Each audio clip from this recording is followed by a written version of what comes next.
reaction. What I was doing yesterday.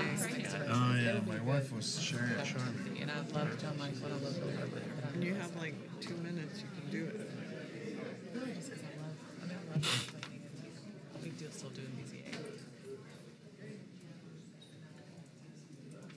Did you ride a scooter around here?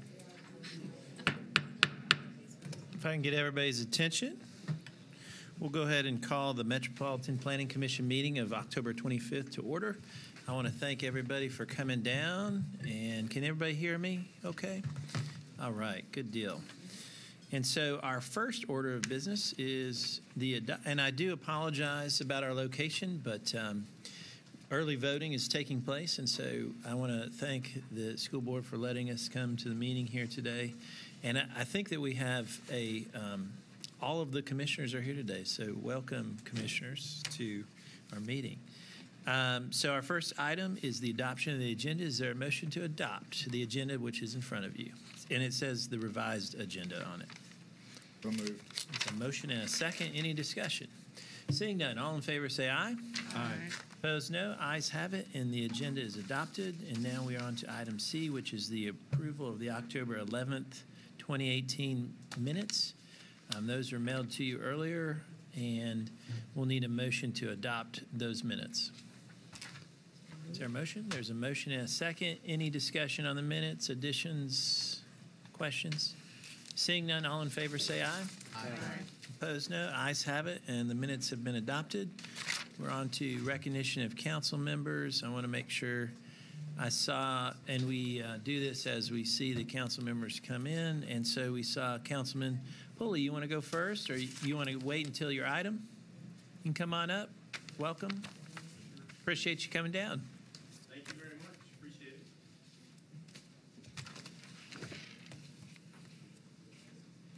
Thank you all. I appreciate your time and your service. I'm here to speak on 3 items.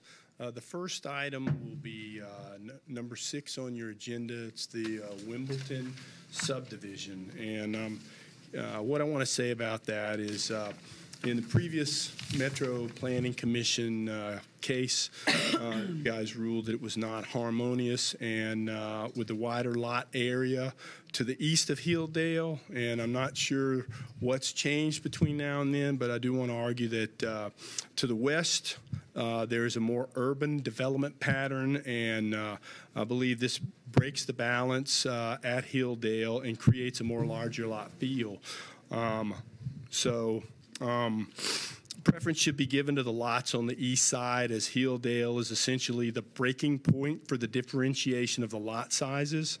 And when balancing what wider lot area means, I think it makes sense to look at the lots to the east of Hilldale first when evaluating the wider area. I believe approval of this subdivision sets a precedent that might allow subdivisions of larger lots and break up that larger lot feel, which I don't believe to be consistent with the goals of the maintenance policy. So for those reasons, I would ask that you disapprove this subdivision. So that's all I have to say about that, unless anybody's got any questions. And then I do want to speak to 2 downzone bills relating to, I'm not sure exactly where they appear on the agenda. They're relating to General Hood, Winston, and Robin. One is a downzone from R to RS. 18 and 19, I think. Okay. And the other is a contextual overlay. And this is a process that's been going through, we've been going through for quite some time. It's a neighborhood initiated project where the neighbors wanted to address some concerns and create some areas of sensitive development in their area. There were concerns over density and concerns over context. So the neighbors embarked on a process where they surveyed other neighbors. They even really looked at a much larger area than what's being considered today. In fairness, they were not supported on some of the other streets, so what they did was pull those streets out, and they would be Mayflower, Doe, and Wilbur and some of those areas. But the people who, and you'll be hearing from some of the neighbors who actually were block captains and conducted these surveys with more specific information on the results, and the overwhelming majority of neighbors did support both of these, the contextual overlay and the downzone bill. I do want to bring to your attention a phone call conversation that I did have, in fairness, with one member of the community who's kind of changed her viewpoint, and I wanted to make you guys aware of that. And it is the resident Jennifer Withdrawals. She resides at 3505 General Hood Trail, and we talked today. She had some concerns about giving up her right to density, and she's unable to be here today, so I did tell her that I would make you guys aware that she really would like to be taken out of the down zone, but very much supports the contextual overlay. Again, her name is Jennifer Withdrawal and resides at 3505 General Hood Trail. Aside from that, I would just ask that you all support these areas of sensitive development that the neighborhood has worked very hard to secure. So thank you very much for your time. Thank you very much for your attention, and thank you very much for your service. Thank you, Councilman. Appreciate you coming in. Then I saw Councilor Hurt. You want to come on up? Welcome, Councilor. Appreciate you coming down. Thank you. Good afternoon. Thank you so much for giving me the opportunity to speak and the privilege to request a review of number 12 on the agenda, 2008 SP 25005. I am asking a deferral with a brief explanation. First, I'd like to indicate that there is very much support from the former councilman who sponsored the original legislation, State Senate Democrat nominee Gilmore and Representative Love, who have all signed on and agree with the collection of over 600 petitioners directly from the community. The extensive information that has been provided by the developers and the recommendations by the planning staff, I believe time is needed to review. I was taught that proper planning prevents poor performance, and my purpose is to represent the constituents and allow that their concerns not only be heard, but they are presented in the best possible way. Thus, I respectfully ask again that you grant a one-meeting deferral. Thank you. Council. Thanks for coming down. Appreciate it. Then is Councilman Elrod. Councilman, you want to go later, or are you okay? Okay. Thanks for coming down, Councilman. Appreciate it. I don't think I saw Bob. Oh, Councilor Blake. Okay. Okay. Any other council members? We'll make sure we get. All right. Seeing none, we're on item E, which is the items for deferral withdrawal. All right, the items for deferral and withdrawal begin with item 1A on page 4 of your agenda, 2017 CP 005003, the East Nashville Community Plan Amendment. Staff recommendation is to defer to the December 13th Planning Commission meeting. And the associated case, item 1B, 2017 SP 013001, Riverside Village. Staff recommendation is to defer to December 13th Planning Commission meeting. Item 2A on page 5 of your agenda, 2018 CP 006002, the Bellevue Community Plan Amendment. The staff recommendation is to defer to the November 8th Planning Commission meeting. And the associated case, item 2B, 2018 SP 043001, Security Central Storage SP. Staff recommendation to defer to the November 8th Planning Commission meeting. Item number 4, 2018 SP 050001, 6280 New Hope Road SP. Staff recommendation is to defer to the November 8th Planning Commission meeting. Item number 5 on page 6 of your agenda, 2018 SP 062001, 222 through 228 Donaldson Pike SP. Staff recommendation is to defer to the November 8th Planning Commission meeting. Item number 7, 2018Z095PR001. Staff recommendation is to defer to the December 13th Planning Commission meeting. Item number 10, 2018 CP012002 on page 7 of your agenda, the Southeast Community Plan Amendment. Staff recommendation is to defer to December 13th Planning Commission meeting. Item 13 on page 8 of your agenda, 2018 SP 060001, the Mount Pisgah and Edmondson SP. The staff recommendation is to defer to the November 8th Planning Commission meeting. Item 14, number 2018 SP 069001, Ridgecrest at Vista. The staff recommendation is to defer to the December 13th Planning Commission meeting. And item 15, 2018 S155001, 2410 Una Antioch Pike. The staff recommendation is to defer to the November 8th Planning Commission meeting.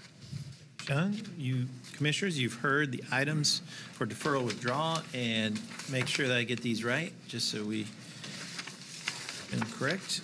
And it was items 1A, 1B, 2A, 2B, 4, 5, 7, 10, 13, 14, and 15. Is that correct? That's correct. All right, commissioners, you've heard those items. Is there a motion to defer? There's been a motion and a second. Any other discussion? Seeing none, all in favor say aye. Aye. Opposed, no. Ayes have it, and those items will be deferred. We're on to item F, which is the consent agenda. Sean?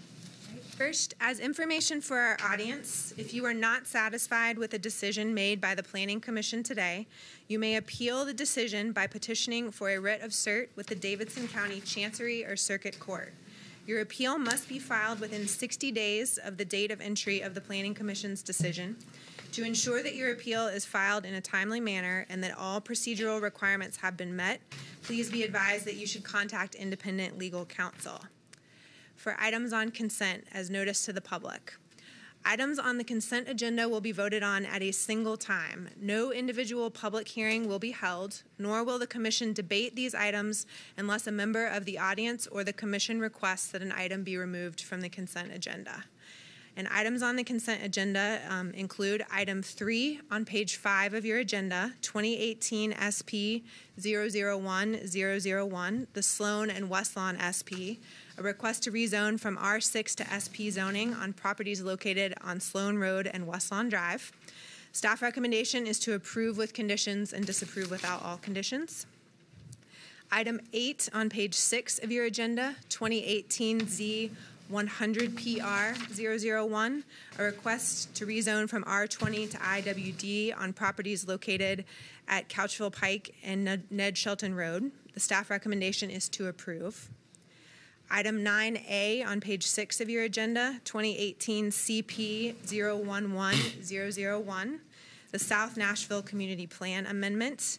Staff recommendation is to approve. And the associated case, item 9B on page 7 of your agenda, 2018 Z099PR001, a request to rezone from R6 to OR20 for property located on Wharf Avenue. The staff recommendation is to approve, subject to approval of the associated plan amendment. If the associated plan amendment is not approved, staff recommends disapproval. Item 11A on page 7 of your agenda, 2018 CP 012003, the Southeast Community Plan Amendment to change from Suburban Neighborhood Maintenance to Suburban Neighborhood Evolving Policy. Staff recommendation is to approve. And the associated case 2018 Z102PR001, a request to rezone from R8 to RM20A zoning for property on Paragon Mills Road. Staff recommendation is to approve, subject to approval of the associated plan amendment. If the associated plan amendment is not approved, staff recommends disapproval. Item 16, 2018 Z106PR001 on page 8 of your agenda, a request to rezone from CL, R10, and R6 to MULA zoning for properties on Riverside Drive and Porter Road. Staff recommendation is to approve, and I will note that Commissioner Blackshear is recusing herself from this item. Item number 17 on page 8 of your agenda, 2018 Z107PR001, a request to rezone from R6 to CSA zoning for properties located on Kentucky Avenue, 51st Avenue North, and Michigan Avenue. Staff recommendation is to approve. And under other business on page 9, item 20, new employment contract for Stephanie McCullough. Item 21, contract amendment for Dara Sanders. And item 25, accept the director's report and approve administrative items. Is that item 25 or 24? I have 24. The director's report part. Hold on. Wait 1 second. Let's make sure.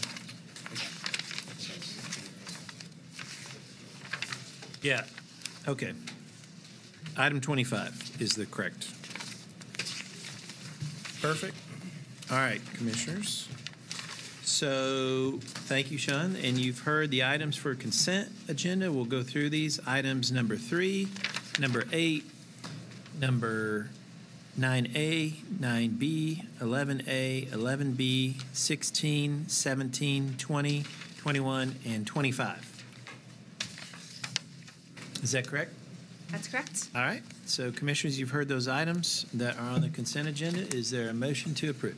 I'll move. The motion and a second. Any other discussion on the consent agenda? Seeing none. All in favor say aye. Aye. Opposed, no. Ayes have it, and the consent agenda is adopted.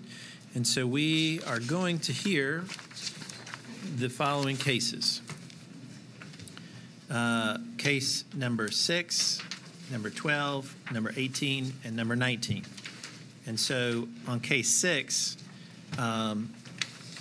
just to kind of bring it to fruition before we start the presentation, we have a request by Council Lady Hurt to...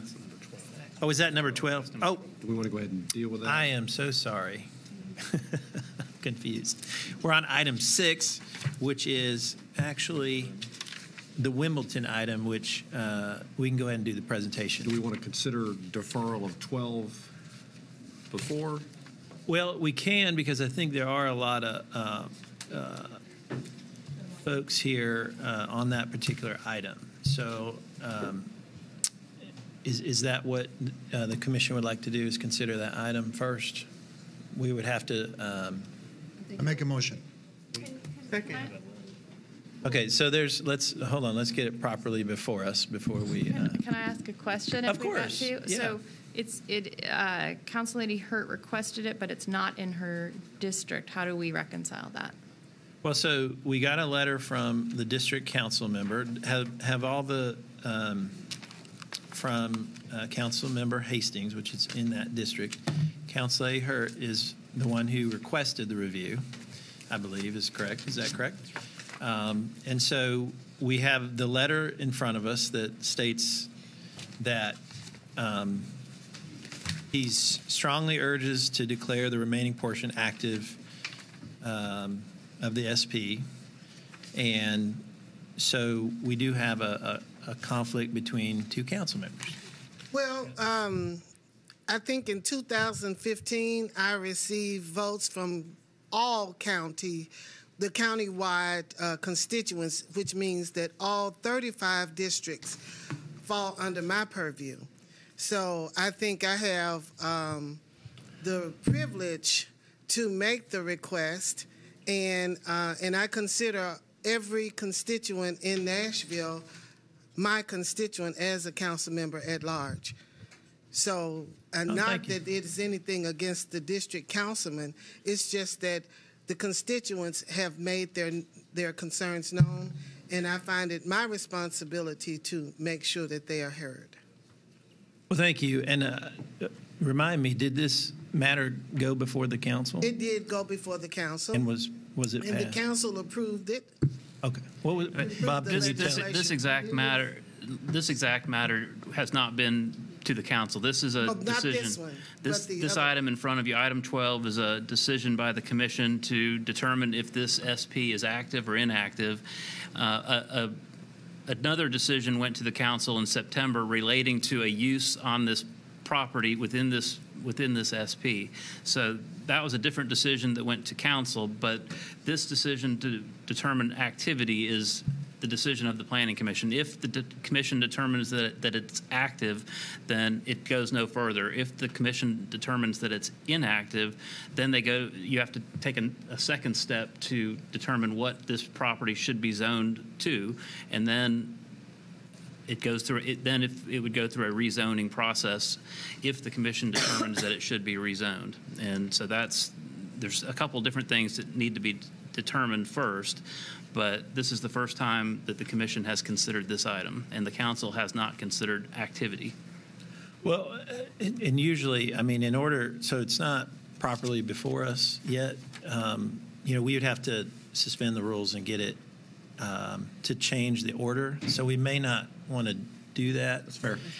Just because I think we would have to make a vote, and it'd probably have to be unanimous and all that. So I think that if we go in the regular order, we were just trying to, we often take very seriously requests by council members, and if there's a lot of people here, that's a normal thing that we do to try to make sure that we're not interfering with lives, all the citizens' lives, and try to make it convenient for them. So I think if we do it in order, Commissioner Haynes, to answer your original question, that would be a lot cleaner for this particular agenda. Okay, so Have to remove the motions that are on the floor? Well, there was a motion, but would you withdraw your motion, Council? Withdraw my motion. So the council member withdraws the original motion. We're going to take it in the order that it's in. So we're going to do item 6 first, and then item 12, Council Lady. Just because I think it's a lot cleaner that way. Okay, that's fine. I just wanted to make sure that I still had the right to make the request. Oh, no, that's not what we were saying, but there's arguments on both sides. So I appreciate your consideration. Thank you. Thank you. So we're on item 6, the presentation. John.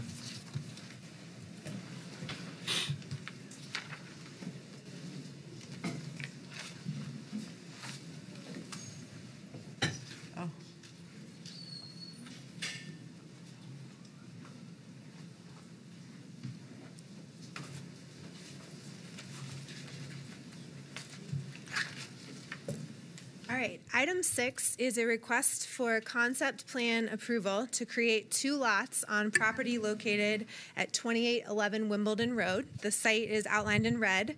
The site is bounded to the north by Wimbledon Road and to the west by Hilldale Drive. The intersection of Woodmont Boulevard and Bowling Avenue is just here to the north for some context to the area. The staff recommendation is to approve. As some background for the Planning Commission considered a concept plan request for this same property in February of 2017, and at that time the Commission voted to disapprove that concept plan proposal. The Planning Commission's decision was appealed, and the court has remanded this case back to the Planning Commission for a rehearing. So it is back before you this evening at the direction of the court who heard that appeal. The zoning on the property is R20, which is for 1 and 2 family residential. And the zoning, R10, I'm sorry. That's an error on the slide. It's R10 zoning. You can see that the zoning west of Hilldale Drive, to the west of the site, is a mix of R20, RS10, and RS20 zoning. And that extends north of the site as well along Hilldale. And then to the east, you have a larger single-family zoning, RS40. The character of the neighborhood land use policy is T3 suburban neighborhood maintenance. This is the current concept plan proposal for 2 lots.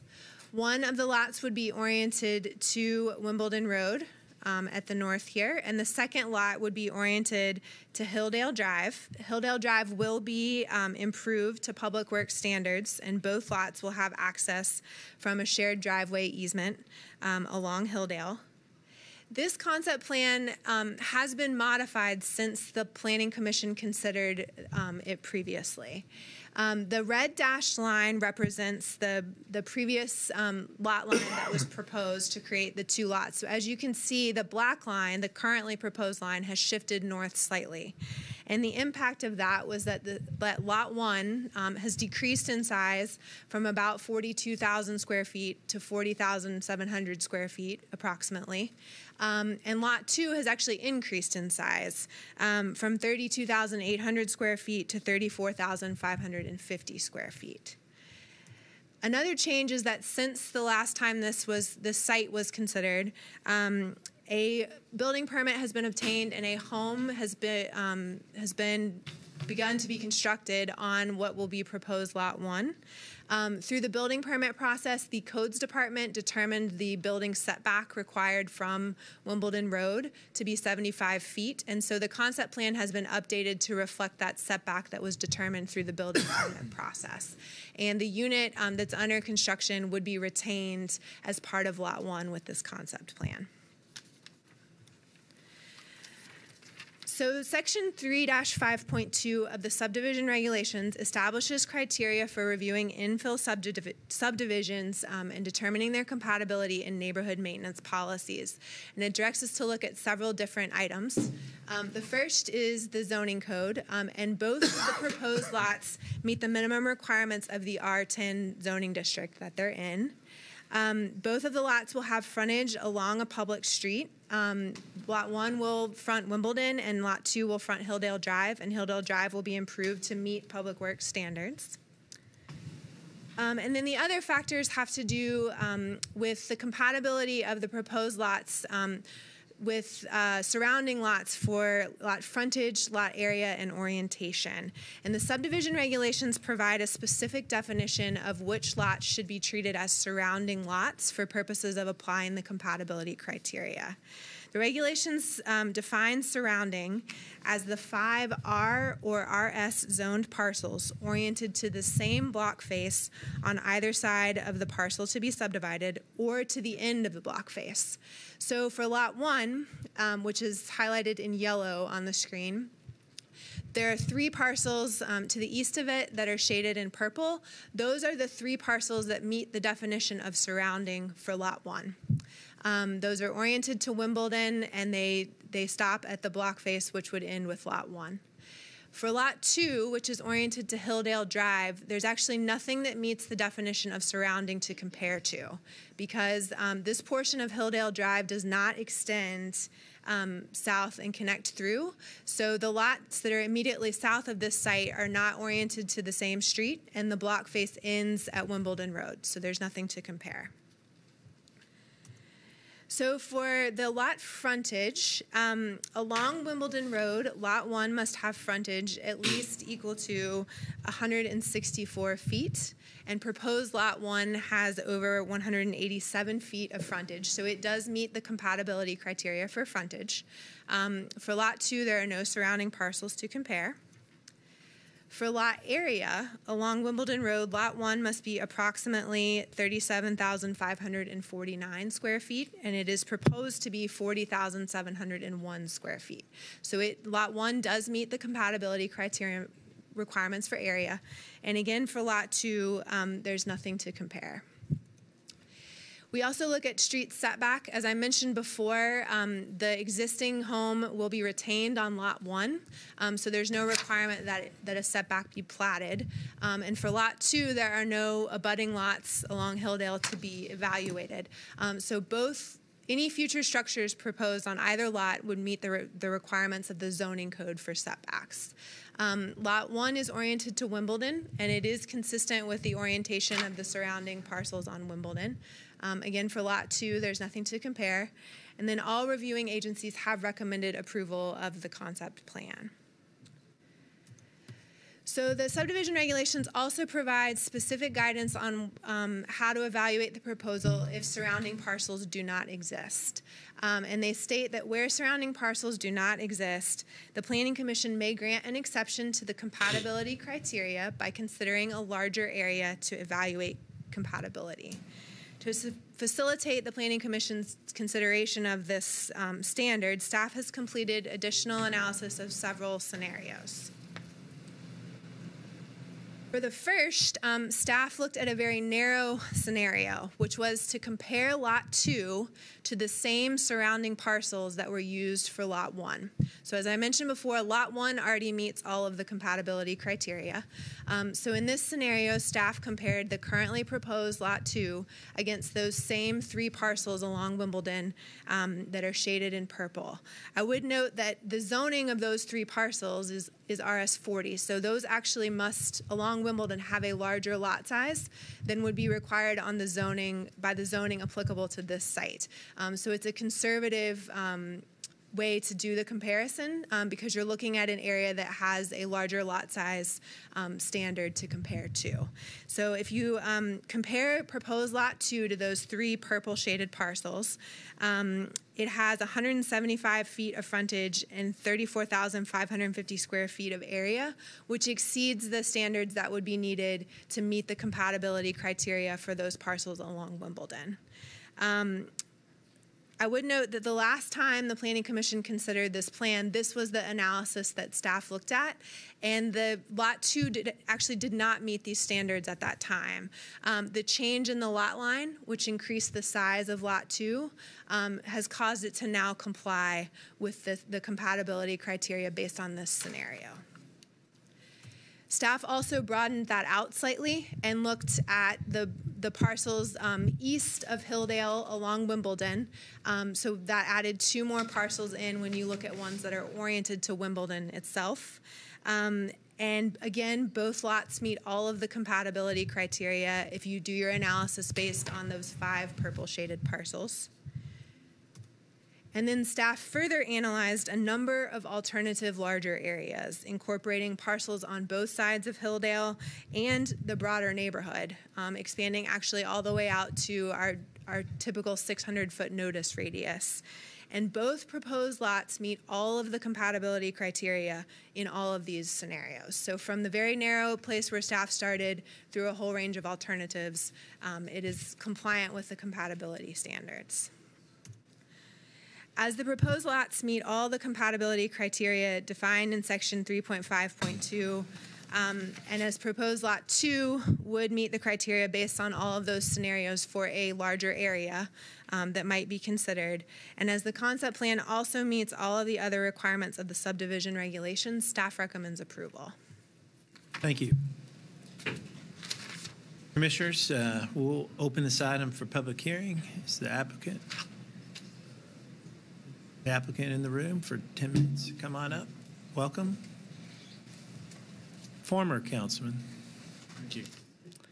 So you have 10 minutes, and then if you can save 2 minutes of the 10 for rebuttal. Thank you for coming in. I would like to reserve the 2 minutes for rebuttal.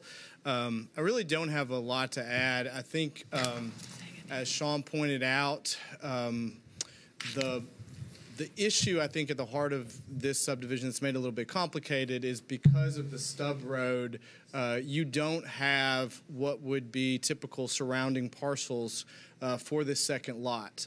And the subdivision regulations state, and this was really the heart of the Chancery Court appeal, when you don't have those surrounding parcels as defined by the subdivision regulations, then you have an obligation to look at a larger area to see if it is compatible with whatever you determine that larger area to be. That is not defined in the code, what the larger area is.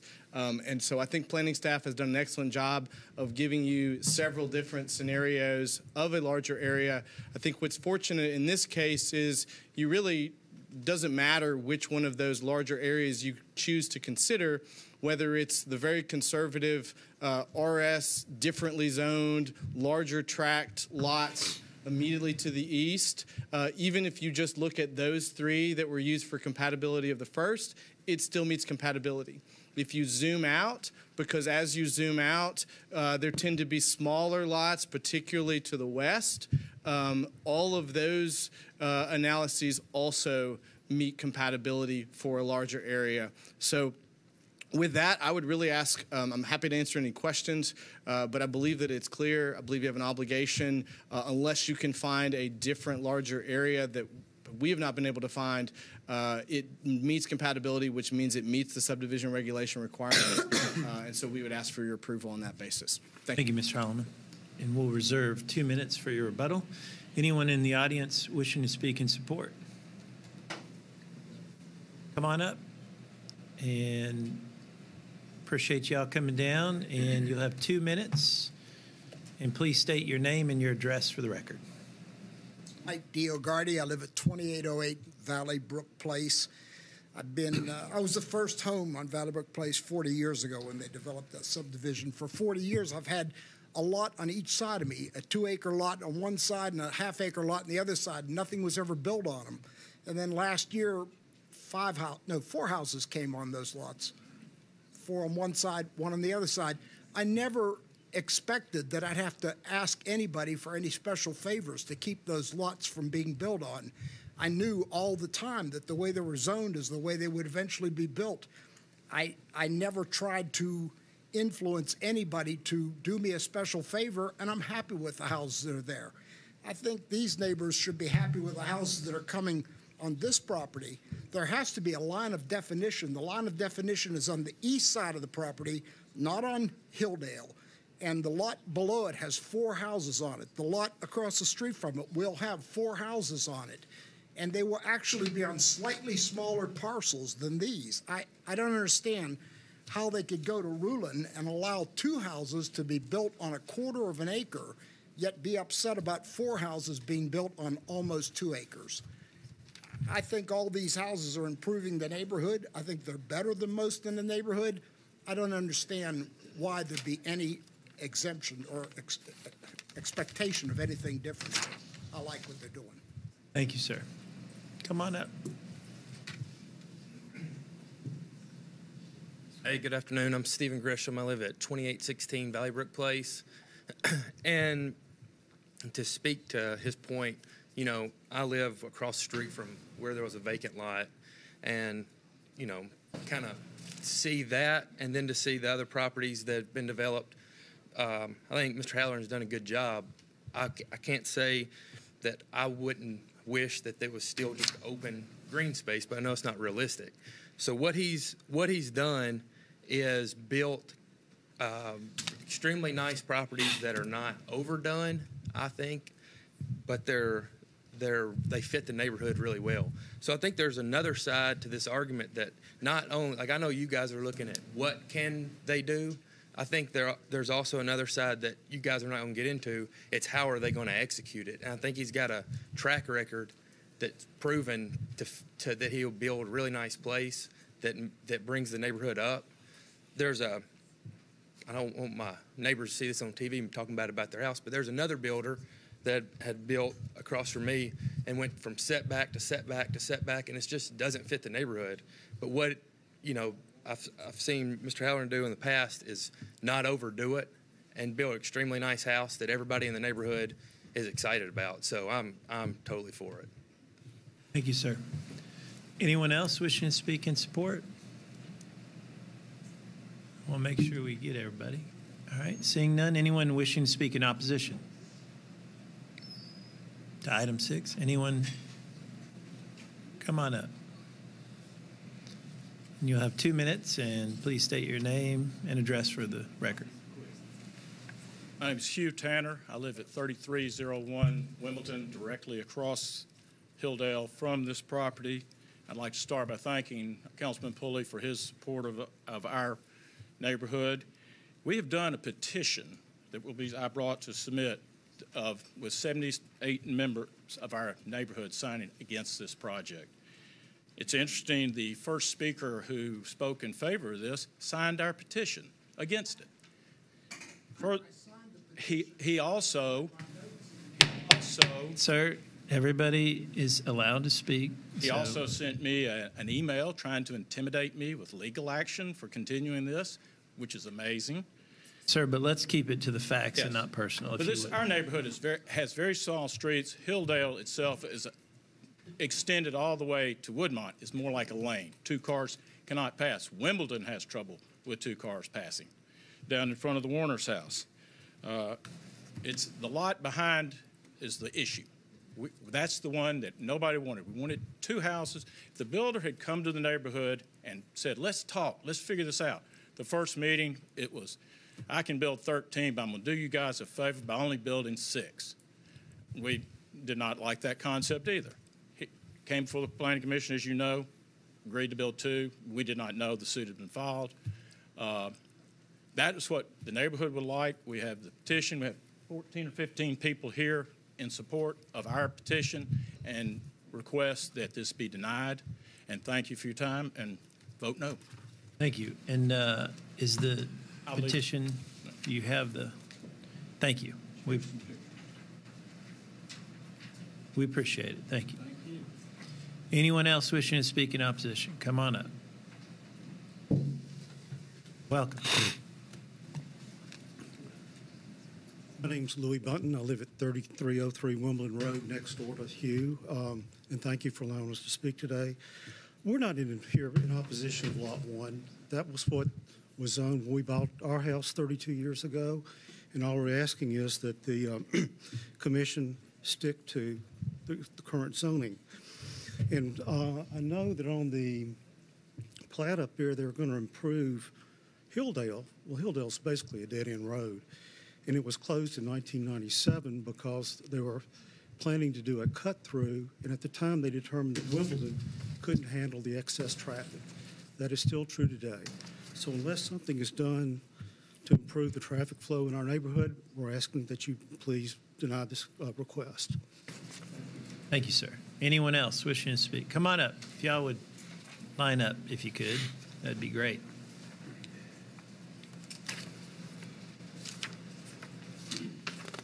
Welcome. Thank you. I'm James Manning. My wife and I live at 2806 Wimbledon, catty-cornered across from this project. We were strongly against this plan in 2016 when it first came out. We're very strongly against it as it comes back to court today. And it's a very narrow street. It's a safety issue. There's really nothing good about this, trying to cram all these houses into this lot. And the owner of the lot knew it when he bought it, and we still strongly disagree with all of this. Thank you. Thank you, sir. Welcome. My name is Dudley Warner. My wife and I live at 2804 Wimbledon Road. We've lived there for 15 years. We respectfully request disapproval of this particular plat. It's my understanding that the present approval is for one lot with 2 houses on it. I think I'm correct in that, but maybe I'm wrong. The question here is density. The neighborhood agrees and for 2 houses to be built. We live on a wee lane. It's one of the narrowest streets in Nashville.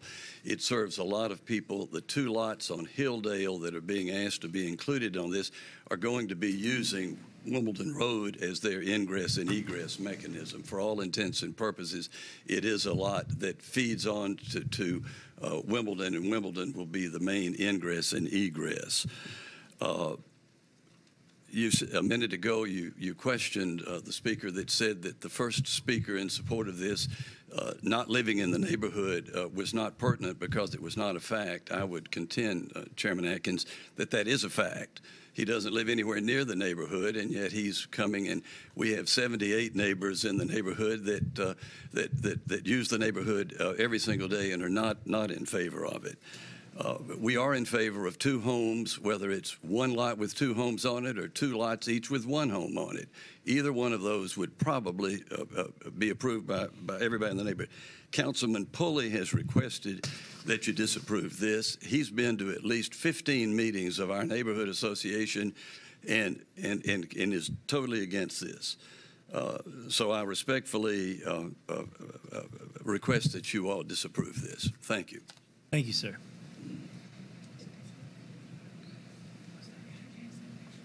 Well, I'm Marietta Shipley, and my husband David McMillan and I live at 2809 Wimbledon, which is right next to the lot. When we started this journey in 2016, we went through many different meetings and continuings and so forth. And so finally, it was disapproved upon a disapproval from the planning administration. And frankly, I don't really see that there's any change since 2016. It's the same lot, it's the same square footage, it's the same street, it's the same street where dog walkers, people, there's always somebody walking on the street. Now, I have survived an entire 14 months with the building of one house, and it's literally a wall. Okay, there are some windows in it, but the developer told me he specifically did it so it was 20 feet from my line to the house, which makes it almost impossible for whoever buys a $1.7 million house to get into their garage. Now, if you're going to add 5 more houses, I'm not even sure what the request is, if it's 5 or 4. You're going to have the same difficulty in the traffic. It will totally change the tone of the neighborhood. Now, I understand infill, but I also read the Green Hills Plan. And the Green Hills Plan specifically says there should be density along the corridors, but in the residential neighborhoods, it should basically remain what the tenor of that neighborhood was. So I respectfully ask you to vote no against this plan. Thank you. Appreciate it. Anyone else wishing to speak? Opposition.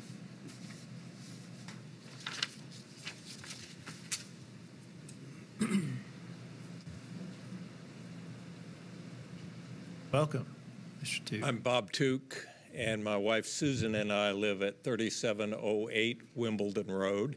I appreciate your consideration of this matter.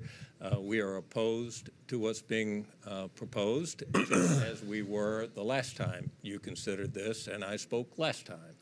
And as you just heard from Ms. Shipley, nothing has changed, and the problems continue to exist. And as one looks at Wimbledon Road and you look at the maps, you see that there are, at the top of the hill, which is where this is, there are large lot sizes with single homes on them. And then as you move down Wimbledon Road and go down the hill toward my house, the lot sizes are smaller. But the nature of Wimbledon Road is such that, as you've heard today, that people walk on Wimbledon Road constantly. I walk every morning with my dog, and he is really sincere in wanting me to come here today. But more importantly than that, what I see now is a lot of younger people, and they're pushing their strollers with children. The import of not having heavy traffic on Wimbledon Road has gotten more serious even than it was in 2016. And as I see young ladies and young men pushing a stroller, and maybe with a dog as well, and then I see cars moving as fast as some of them sadly move on Wimbledon Road, it worries me a lot, and it should worry everyone. And so as you've heard already today, things haven't changed to justify your approving something that you quite sensibly disapproved last time. And I ask you respectively, please, to disapprove again. Thank you, Mr. Tuke. Anyone else?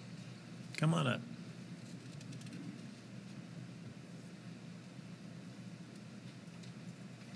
I'm Ben Shields. My wife Barbara and I live at 3713 Wimbledon Road. We live the furthest away from the lots that you have under consideration. And as Bob Tuke said, we have a lot of young couples on our street with kids. In fact, we have a Halloween party out in the circle at the dead end where I live this coming Halloween. The point is we have a lot of young people walking on it. A lot of houses are small. A lot of them have a one-car garage. And all the families, I would say, in our neighborhood have 2 cars. So what a lot of them have done is taken a strip along Wimbledon and other streets in our neighborhood and put their car there. part of their car is in their parking area, and part of it is on the street. So what happens with already narrow streets, we're making it even narrower. Anytime I pass a car in the opposite direction, they pull over in the grass and I pull over in the grass. And if you looked yesterday when we had trash pickup, about a third of the trash cans are not vertical, they're horizontal on the street. So to get by, you have to go out, pick up the trash can, straighten it up so you can go to the next trash can. So what we're doing is we're adding a lot more trash cans, we're adding a lot more cars, we're adding a lot more traffic, and for that reason, I request that you vote against this. Anyone else wishing to speak? Opposition?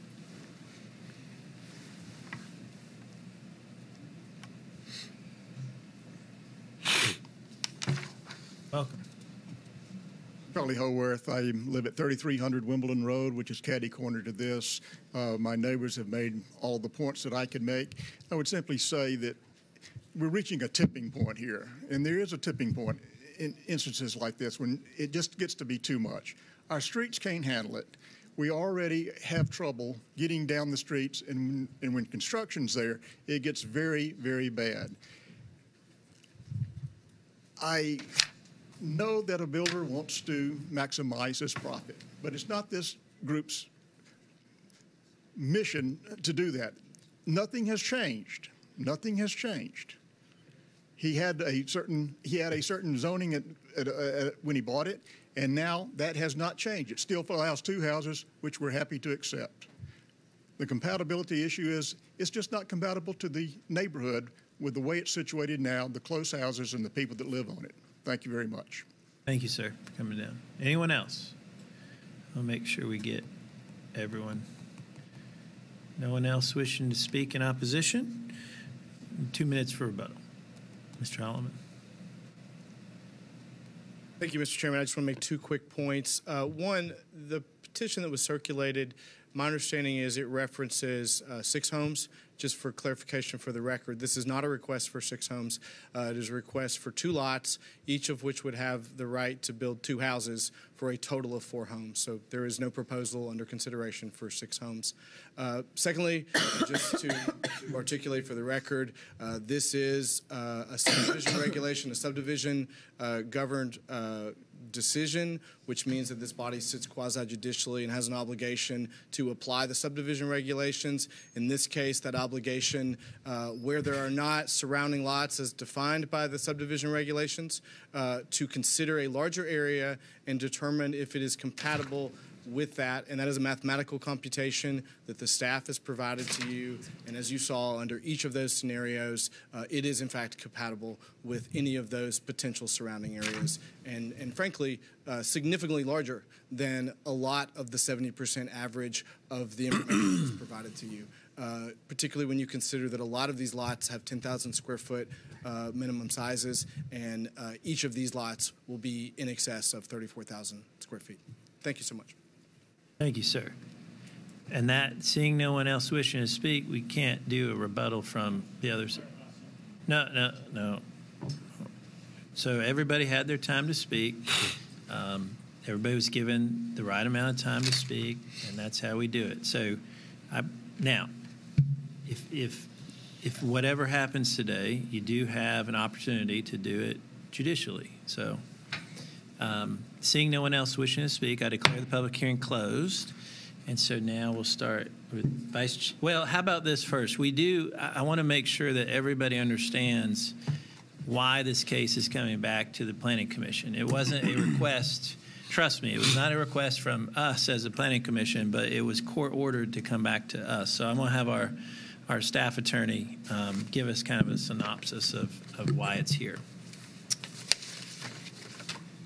I actually would agree with what Mr. Holloman's assessment of the case. The court considered the record that was before it based on the previous application that came before this commission and determined that he basically said it was unclear what the basis for the commission's disapproval. He said that the larger area and harmonious development had not been defined, and there weren't specific reason, specific, what was a specific larger area, what was a specific harmonious development that it did not meet. So it basically, the court remanded it back to this commission to consider the larger area and to either approve it or state the specific reasons, basically issue findings of fact for how it did not meet the subdivision regulations. Thank you. Bob, do you have anything to add? I just want to make clear that this is not a rezoning. This is a subdivision where you do act in a quasi-judicial manner, where you are the final decision on this, and you have to apply the subdivision regulations when you consider the review of this case. And so that's what staff has reviewed this against, and we are recommending approval based on our analysis of the subdivision regulations and the areas that we considered as the larger areas. And so that's the basis for our recommendation. So if there's any additional questions for staff on that analysis, we can provide that. Thank you. Vice Chair, you want to go first?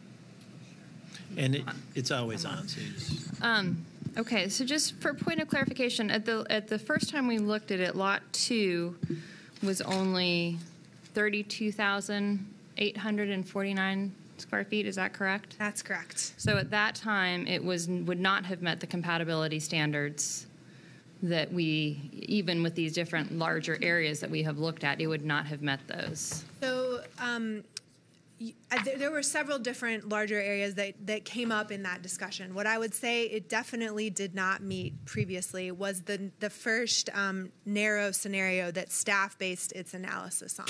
So, and that's what's on the screen now. Okay. So that's where you compare Lot 2 to the same properties that were used for Lot 1. Okay. And at that time, it was only 32,800 and something square feet, and it needed to be at least 34,549. Okay. So it did not meet it for area in that scenario at that time. Now that it has increased in size, it actually meets it for area and frontage. Okay. I mean, I guess I just wanted to make that point because there was a perception in the comments that nothing had changed, and in fact, there has been a very slight change. That even with our very narrow definition of compatibility, it does now meet, or the area. So as much as I don't think there should be 4 homes on this parcel, on these two lots, and I wish the developer would listen to what the community has said, I don't see how we can't approve this. I'm very, sensitive to what this, the pictures make it very clear. It's a very congested intersection. It does not seem like they can accommodate more cars on either of the streets. But I think, to your point, we have some pretty strict guidelines that we have to follow, and based on that analysis, it's pretty clear that this qualifies. Just as one other point of clarification, will they be required to do sidewalks? They are proposing sidewalks with their plan. They're not required to, but they are proposing this. Okay. So even though that won't do much of anything, it doesn't do much of anything, and I totally recognize that having a sidewalk on two lots doesn't really do much of anything. But as we start talking about keeping kids and women and moms with strollers off the street, sidewalks will do something to help. So we've got to kind of put the energy into getting those built in these communities. Mr. Tibbs. Probably can't say it any more eloquently than Commissioner Farr did. I have the same sentiments. Just one question and I think Councilman Pulley's gone, but he did bring up something about the east side being more urban. Do you remember that statement he brought up before? So I don't know exactly which directions he referred to which way, but okay. If he's behind me, tell me, and we can. Okay. So I will. Hilldale does mark sort of a difference in some ways in the zoning pattern in this neighborhood. So west of Hilldale, you tend to have R or RS 10 and 20, so 10 or 20,000 square foot lots. Although I'm going to go back to the zoning slide. There is some R10 west of Hilldale, including this property, and the lots, or east of Hilldale, excuse me, and the lots north of it. But then as you go further east along Wimbledon, you're into that area of RS40, which would be a larger lot pattern. And you can see the lot pattern looks visually different. Okay, no further questions. Commissioner Bichelle. Yeah, I just had a couple questions. So, can you go back to the one you just had up? Or yeah. The zoning slide? That one. This one. So across the street on Wimbledon, across from the yellow lot number 1, is that 4 dwellings on one lot? That is actually 2 lots with 2 units on each lot. It looks like 4 units on one because of the way that the master deed was recorded, but that is 2 individual lots. So you kind of imagine a line running in between those. So there is 2 subdivided lots with 2 units on each lot. It's just that they were master deeded together. And below the red lot number 2, those houses, I guess, go onto Valley Brook. You enter that. Is that 2 houses on one lot? Yes. Okay. And then in the RS10 area that's north of the purple lots, do they have the right to have 2 houses on each lot? So north of the purple lots, the zoning is R10 on the north side of Wimbledon there. So R10 potentially permits 1 or 2 if certain conditions are met. And those conditions would be determined whether it meets those by the codes department. Or frontage or setback? It actually has to do primarily with when and how the lot was created, whether you qualify for the duplex or not. So I can't speak to whether each of those would meet those conditions, but the zoning that's already in place there, the R10 zoning, would allow them to potentially achieve 2 if they met all of those requirements. Okay, and then just a couple more questions because I wasn't here for the first go-around. So on the other side of Hilldale, it looks like a landlocked lot, but is that approached by Hilldale also, or some kind of an alley there, right to the east of the red lot? It takes access from kind of the dead end of Hilldale today, and then the drive sort of runs on the north side of that property. Okay. So I guess what I wanted to know, this has been zoned R10 for a long time, correct? That's right. So the zoning on this property has been in place, I believe, since the 1970s. Since the 1970s. Okay. I was asking about, is the R10 zoning, because the R10 zoning covers both 1 and 2, correct? Right. So the current zoning of the entire parcel is R10. There is a little sliver where the zoning line doesn't quite line up with the property line. That's R20. But those are both 1 and 2 family districts, and the majority of it is in the R10 zoning district. Okay. And then I guess that's good enough for me for now. I want to listen. Councilman? Yeah, Mr. Chair. Can we have the people that completed the petition to come and explain why did they have 5 homes here instead of 4? Say that one more time. The guy wanted to explain before the difference between 5 and 4 houses. Being that we have this petition here that says 5, I was hoping that we could get some clarification from them. Well, they would only be allowed to do 4, but do you want from the builder? No, from the people. I think it will help me to understand the context. Yeah, so I guess Hugh Tanner, is that? Come on up. Thank you, Chair. Thank you, Councilman. This is what I was going to try to say a minute ago. That's okay. Originally, when the notice of the public hearing came out, I'm Hugh Tanner again. I called the planning staff office and spoke to Sean who said when the petition was submitted, it's been changed, and mistakenly she told me it had been changed to 3 lots, allowing up to 6 houses. So I filed my petition.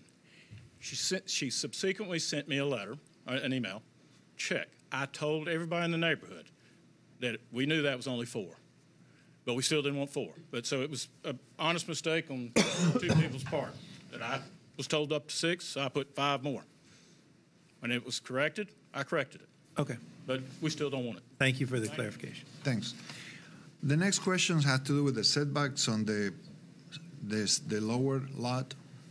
What are the setbacks there?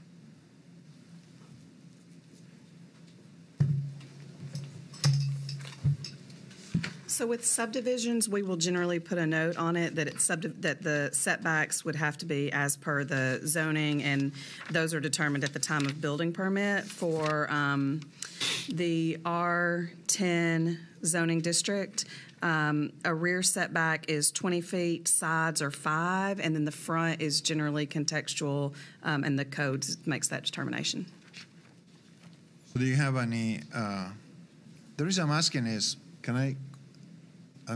The reason I'm asking is I'm trying to understand what can they do on that lower lot, and if it's contextual, will it be that residence that says existing resident, the one on the left at the bottom? No, it's generally contextual street setback is generally based on ones that are fronting the same street. So it'll be 50 feet.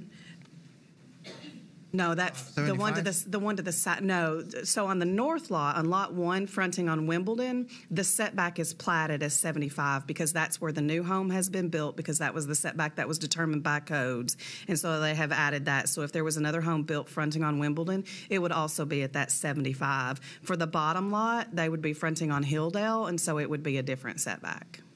Do you have any information on that? 2. That would be determined by codes. It's their responsibility. Do you have any information now about what are the setbacks right now on Hilldale? So there is no unit fronting on that side of Hilldale at this point. Which one is the closest one to the right-of-way?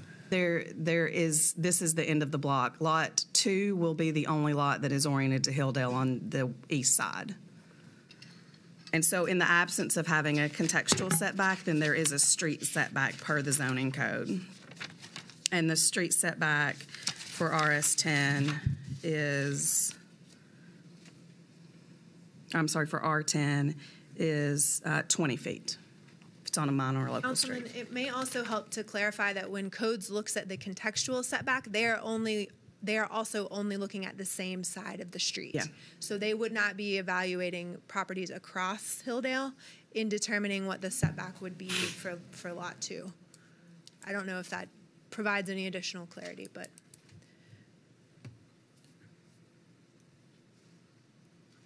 Anything else, Councilman? Thank you. Michelle? Sorry, I had another question. Well, how about, yeah, go ahead. Okay. Get You it. show the map that has all the different areas that you compared it to?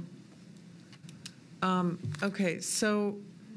You have these larger. If you have a particular one you'd like me to focus on, I can.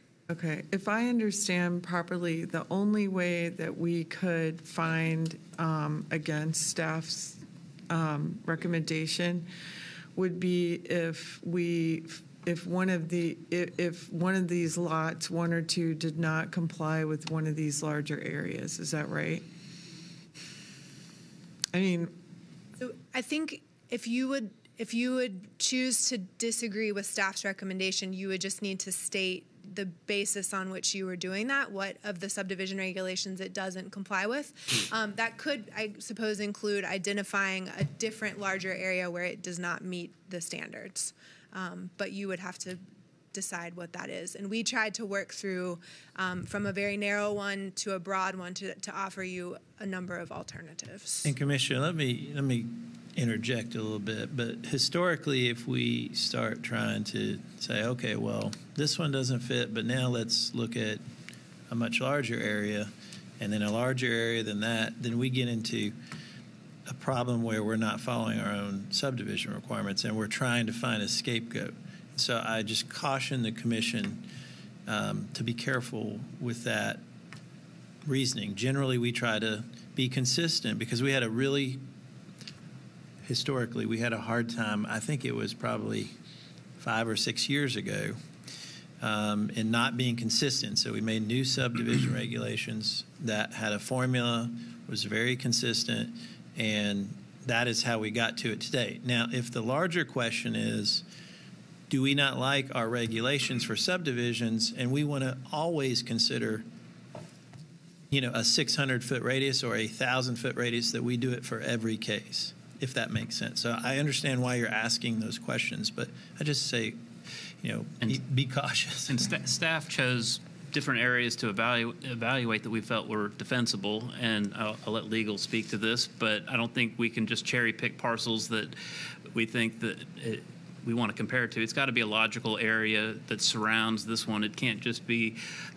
individual lots somewhere down the street. It's got to be something that I think is defensible in court as an area that for the surrounding area, because that's what our subdivision regulations call for us to look at.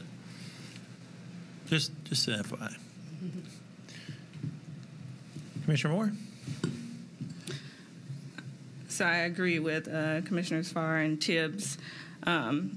And I understand the concern from the neighborhood, certainly, but I think just based on what's been said here, it's pretty hard to find a way to disapprove this, especially with the time the staff took to compare all the different areas and against the size of the lot. So I'm going to go with staff's recommendation. Mr. Gravel? I have to agree. I mean, I'm familiar with the Wimbledon Road, and it's really more of a lane. I can see the charming intimacy of it is also a traffic conflict. I'm sympathetic to all of those things, but based on what we've done since I've been on the commission for the last year, I don't see how we can turn this down. For the sake of the people that live here, I wish this was a rezoning instead of a subdivision decision, because we would have a lot more room to make some choices. But given as it is, I want to thank the staff for incredible work at helping us look at all the different multiple scenarios, because that helps us. It's hard for us up here to conceptualize different scenarios in our head without y'all doing the hard work of that. I also think that under any scenario that we looked at, it is compatible. I would say that it's compatible because two things have changed. One, the size of the lot. The other is that the state has become much more invested in local decisions, and that they're really watching us on subdivision regulations, and we have to be really careful here. So I do think math is math, and I love numbers because they don't lie. And any number you put up there it is compatible. So. Mr. Haynes. So these are my neighbors and my friends. This is really difficult, and I agree with everything you said. Unfortunately, I think our hands are tied. I would love Public Works to come up, and even though it is just a short stub section of Hilldale, can you walk us through the improvements that are being required of the developer from a street section perspective?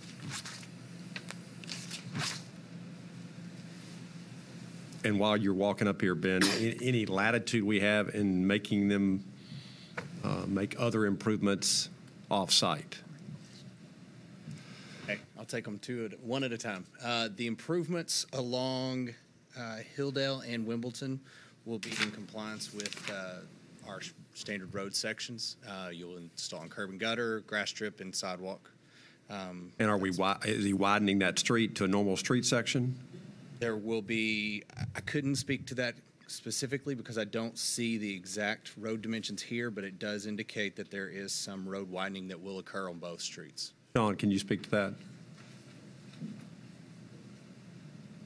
I can say that there is right-of-way that will be dedicated along the Hilldale frontage to improve that. There's nothing indicated on the concept plan along Wimbledon, but I would indicate also that this is a concept plan, so there will be a final site plans required when all of the departments will look at the construction details for this. The Public Works conditions in the staff report state that they need to add pavement and dedicate right-of-way as necessary to construct one half of the standard minor locals road for ST 251 from the existing center line of pavement. A minimum of 20 feet of pavement must be provided. And so that's on both Wimbledon and Hilldale? Correct. Okay. And then the ability to force them to make improvements off-site, I don't think we have that, do we? No, we do not. And it's basically due to the scale of the project. If it were a larger subdivision, we could chase the traffic off-site, but with the scale, we're not allowed. Okay, that's all I have. Thank you, Commissioner. Is there a motion? We need a motion. Or first, I'm sorry. Are there any other questions from the commissioners? I want to make sure everybody's. All right, so we will need a motion. I'll make a motion that we approve staff's recommendation. That's a proper motion. Is there a second? Second it. There's a second. Any other discussion? Seeing none. All in favor of staff's recommendation to approve, say aye. Aye. Opposed, no. One opposed. And the motion prevails. It's passed. So now we are on to item, well, let's see what time it is. It's 5:15. Yeah, it's only 5:15. We're doing good on time, everybody, so we can go to hear another case. Everybody okay? All right. So we'll go to item 12. Well, we'll let the room clear out for a second. I'm fine, thank you. I don't think they can put two houses there.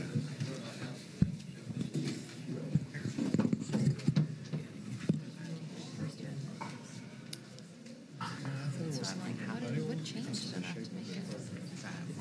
Like, I mean. So that's why. Give me another coaster.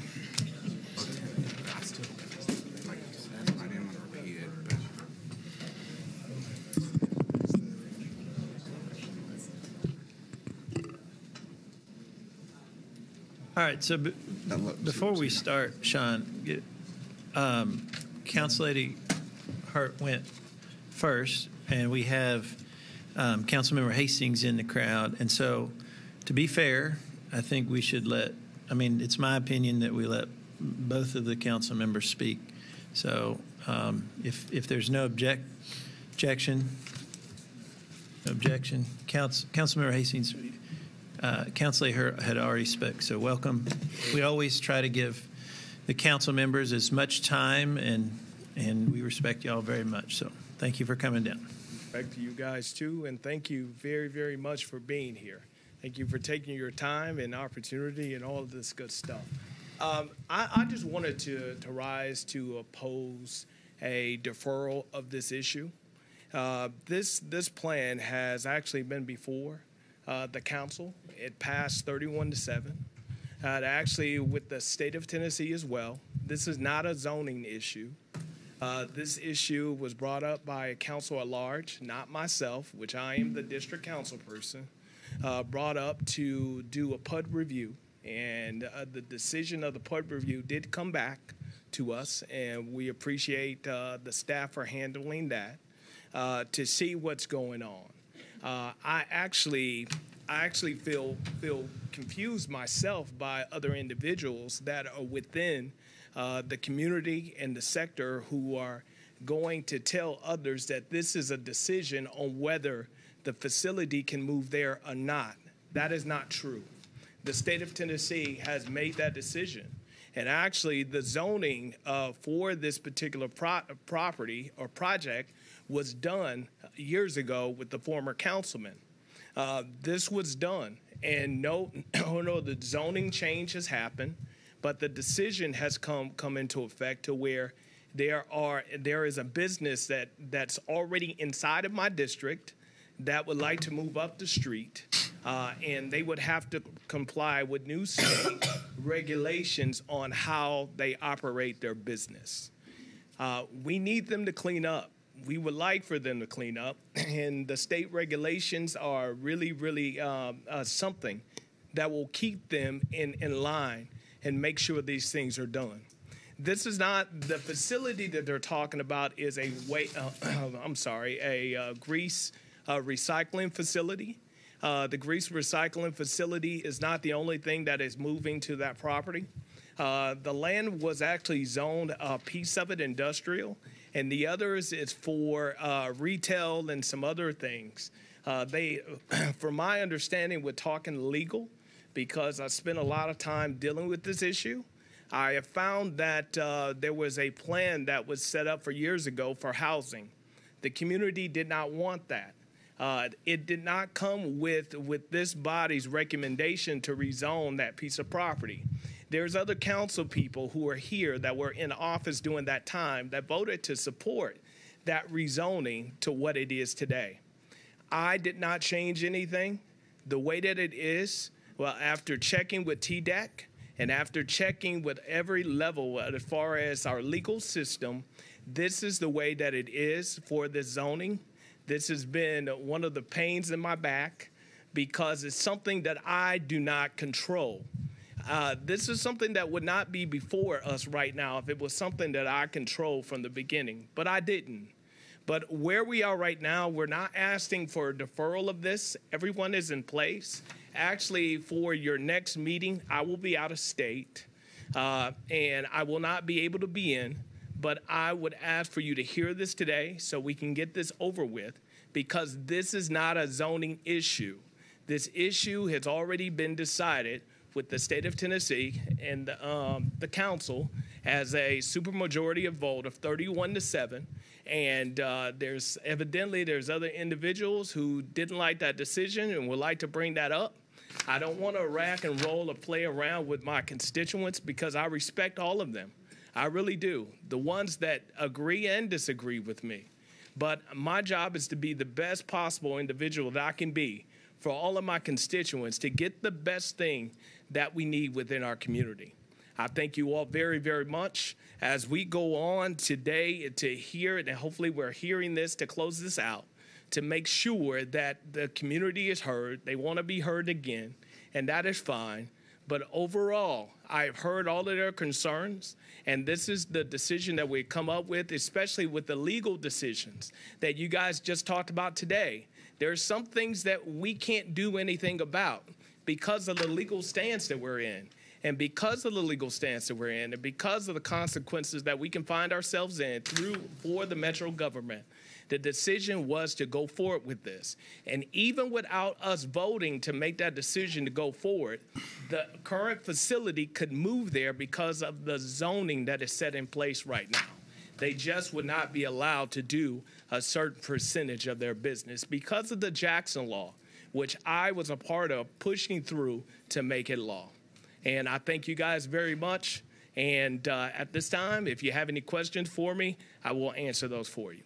Thank you, Councilman. Appreciate it. Let's make sure. Yeah, thank you, Councilman. I appreciate it.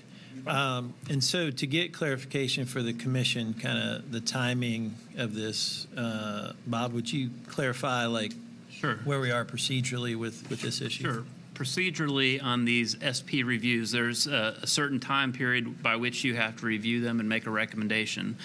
And you do have the ability to defer this one meeting to the November 8th commission meeting, but that you would have to make a decision on November 8th. So there's no ability to defer it beyond that based on the schedule that we have in place for the Planning Commission. So one option could be to hold the public hearing today and then decide if you want to defer or not so that you can get the issues on the tables. Because if you hold the public hearing next time and hear issues that you want staff to address, then there wouldn't be any ability to do that. So sort of the middle ground might be to hold the public hearing and then decide on the deferral after you've held the public hearing. So, Commissioners, we've had a request for one meeting deferral from one councilman, Councilman Hurt, and then we've had a request to hear it today from the other council member. And so before we get started into the public hearing, Councilman Davis. Councilman Davis, you want to speak on this issue? Oh, nope.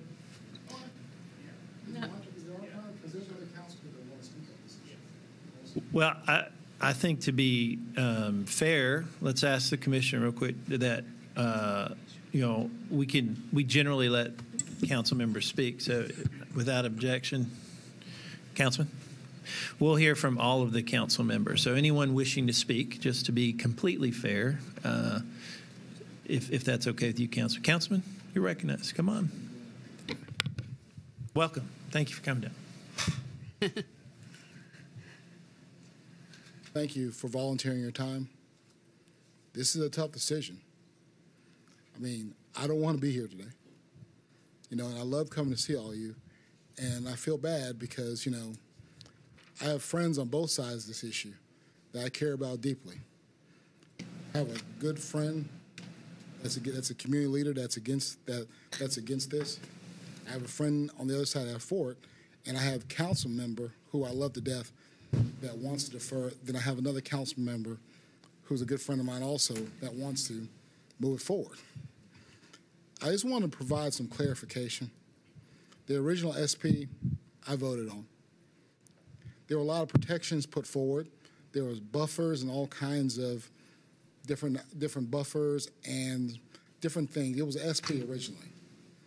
And when we voted for a Jackson law, it was to give people notice about different businesses that are coming to your neighborhood, just so people could have a public process to say what they feel.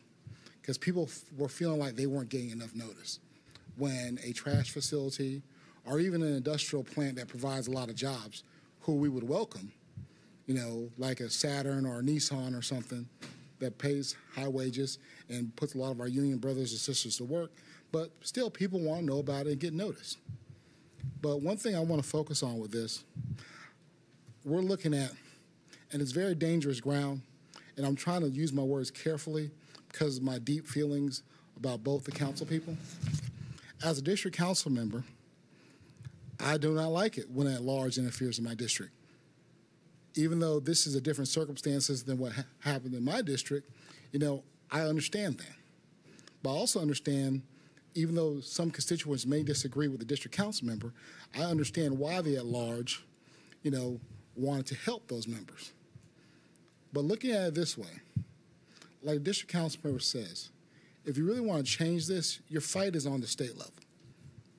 Initially, I was against this whole thing. But when I learned the truth, and in fact, I apologized to the district council member on the floor because I accused him of trying to rezone the property to put a grease plant somewhere, which was not the case.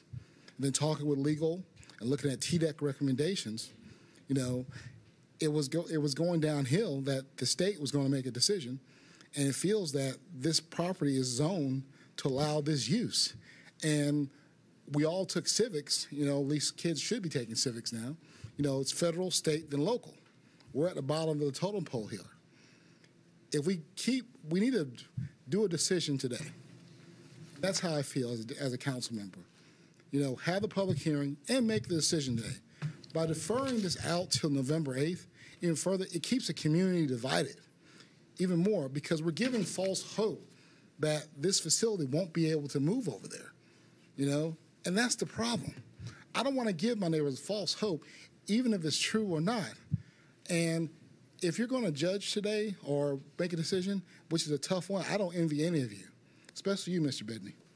You know what I mean? And right now, it's a tough decision.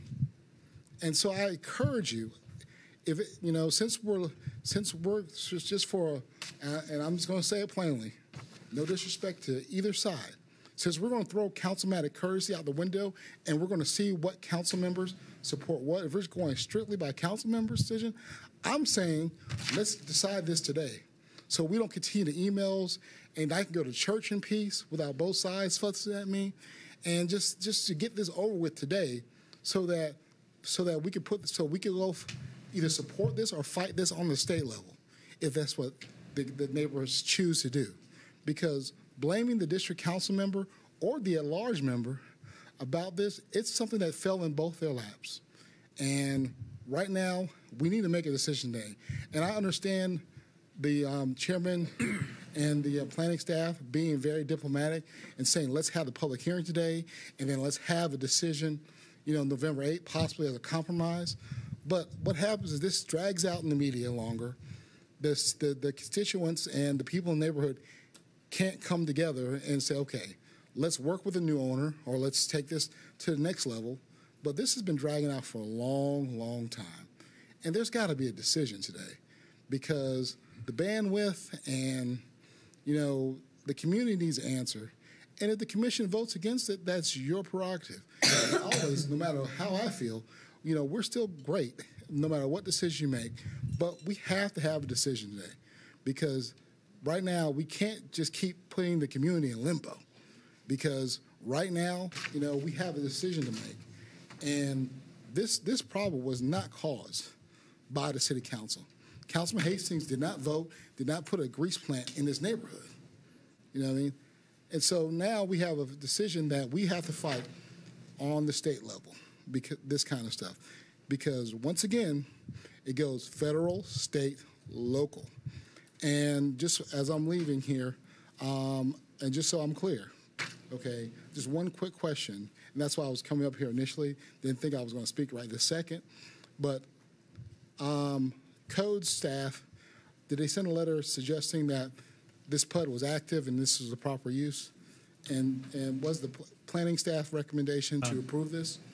Do you have an answer for that? Yes. The planning staff is recommending that this is active, and it would end here if the commission agrees with that. And that is the only thing we're considering. That's the only thing you're considering? Yeah, and we're going to, when we go through the staff report, we're going to have legal state that. Thank you. And thank you, Councilman. Decision for you. Thank you, sir. Any other council lady? Come on up. I will be short and brief.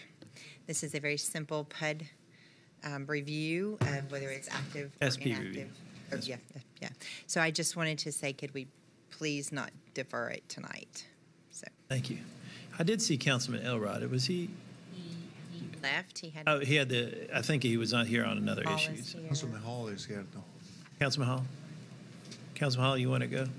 We're letting everybody speak if they want, just to make sure we're fair to everybody. Welcome, Councilman. Good evening, everyone. I'll be very brief also, because being in the neighboring district who has tremendous amount of industrial and AR2A zone land, who's always dealing with these types of issues, who walked into the door day one from a special election dealing with a composting facility being proposed. Overwhelmingly, again, being someone that worked on Jackson Law even before being in office, that mechanism was put in place to give us opportunities as a community to have a say in something that we didn't before and to put extra eyes on it. As the city council is being squeezed again by TDEC. We've seen this with the gas compression pipeline and ordinances that we were dealing with, having to go and fight with TDEC in the state. As we've seen with that composting facility that I was dealing with initially, TDEC came in 4 months later and changed its mind. We're having multiple situations like this that are reoccurring over the last couple of years, and it goes back to our position and dealing with TDEC making decisions at different points that are counterproductive to what generally the public wants.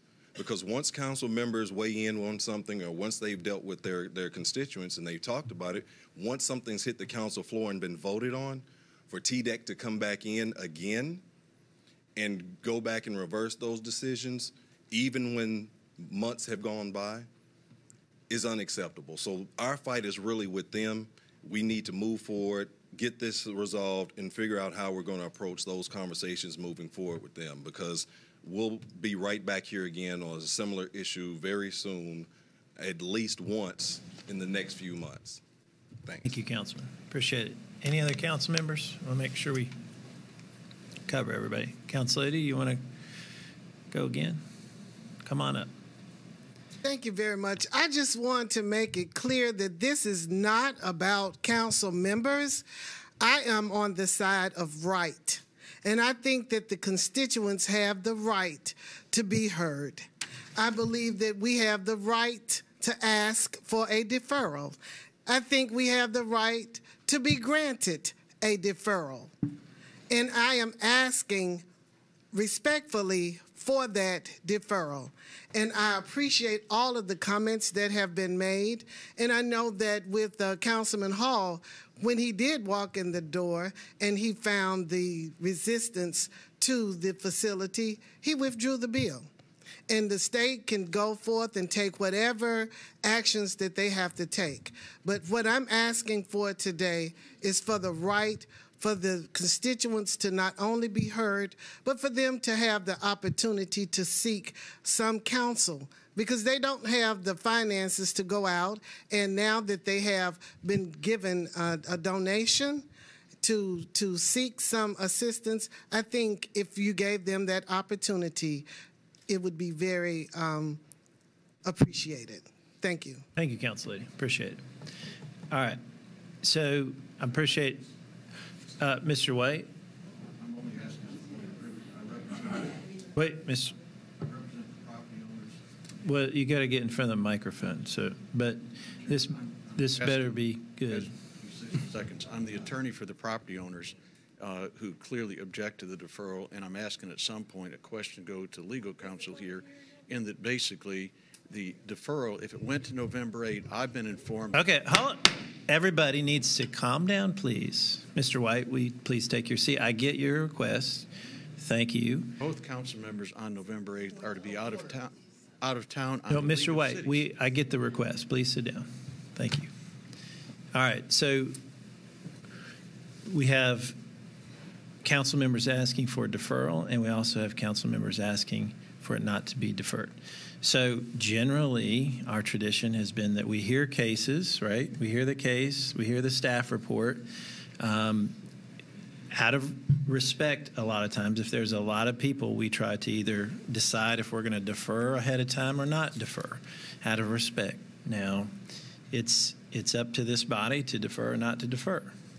And so we obviously have people on both sides of that particular issue, but I think that it would help the discussion and all of the commissioners if we heard the case and heard from legal. And then at that time, we can decide if we can defer or open it for public hearing. And that is our normal process that we do every time. So without objection, we'll hear the case and also get the status from legal. Any objection from the commissioners? Seeing none, let's hear the case. Sean?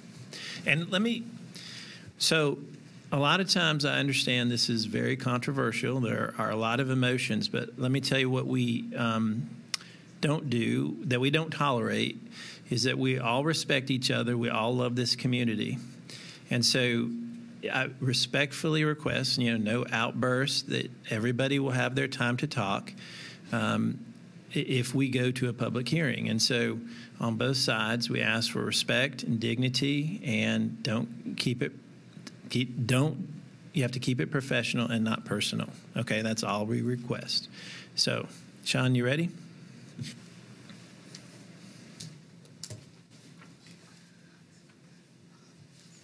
Okay, item 12 is a request for a periodic review of the undeveloped portion of a specific plan known as the Park at Ewing Creek SP. This SP is located west of Whites Creek Pike and south of Briley Parkway. You can see Ewing Creek runs along the northern edge of the site for a point of reference. The staff recommendation is to find the SP to be active. The current zoning on the site is specific plan mixed industrial. You can see that there is residential development to the south and west in the RS10 and RS 7.5 zoning districts. You do have some R8 zoning to the north of the site. And then across Whites Creek Pike, there is agricultural, residential, and industrial zoning present. This is the site plan for the SP that is under review. Again, we are only reviewing the undeveloped portion, and so that's the hatching represents the portion under review this evening. This site plan was enacted by council in October of 2009. So because it's a little faint, Whites Creek Pike runs along this side of the plan, and Ewing Creek is here to the north. And the site is organized into 3 districts. District A is approximately 12 acres in size, and it runs along Whites Creek Pike. And it allows for commercial, retail, office, and warehouse uses. District B is about 40 acres in the center of the site. And it permits industrial, office, and warehouse uses. And then District C, which is also about 40 acres, wraps the perimeter of the property. And it permits only open space and vegetated buffers to screen and separate the uses on the rest of the site from the surrounding residential neighborhoods. So again, the hatched portions are under review. There was a final site plan and development that has occurred in the unhatched portion, primarily within District B. That's being developed as a UPS facility, and that's not under consideration this evening. So we're just looking at the rest of it. So section 17.40.105.I of the zoning ordinance authorizes the planning commission, a council member, or a property owner within the area of the SP to be reviewed to request that the planning commission review any specific plan or portion thereof to determine whether the SP is inactive. And if it is inactive, to recommend to council what action should be taken with respect to the SP. So that's the narrow analysis that is before you this evening. The SP is already in place, and we're just determining whether it is active or not.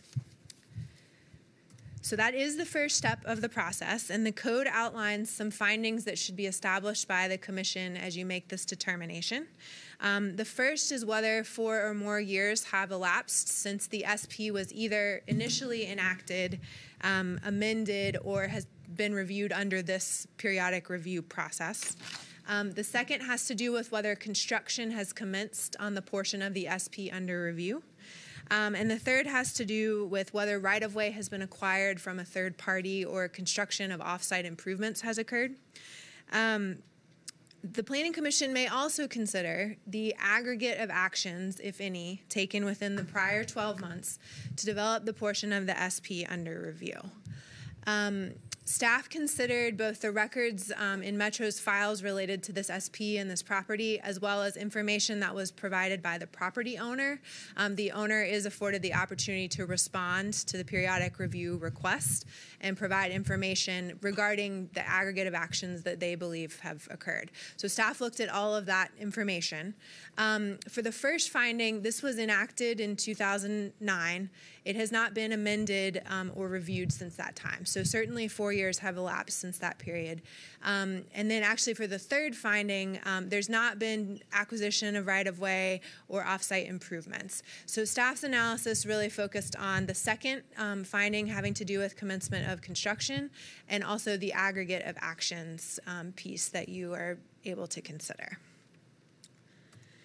So for the construction, as part of the SP approval, the mix of uses that were allowed in districts A and B were permitted with a trade-off that the outer perimeter of the site be limited to open space and buffering, including the SP permitted some construction of wetlands and restoration of the floodplain along Ewing Creek, as well as tree planting to enhance the buffer where it wasn't adequately vegetated.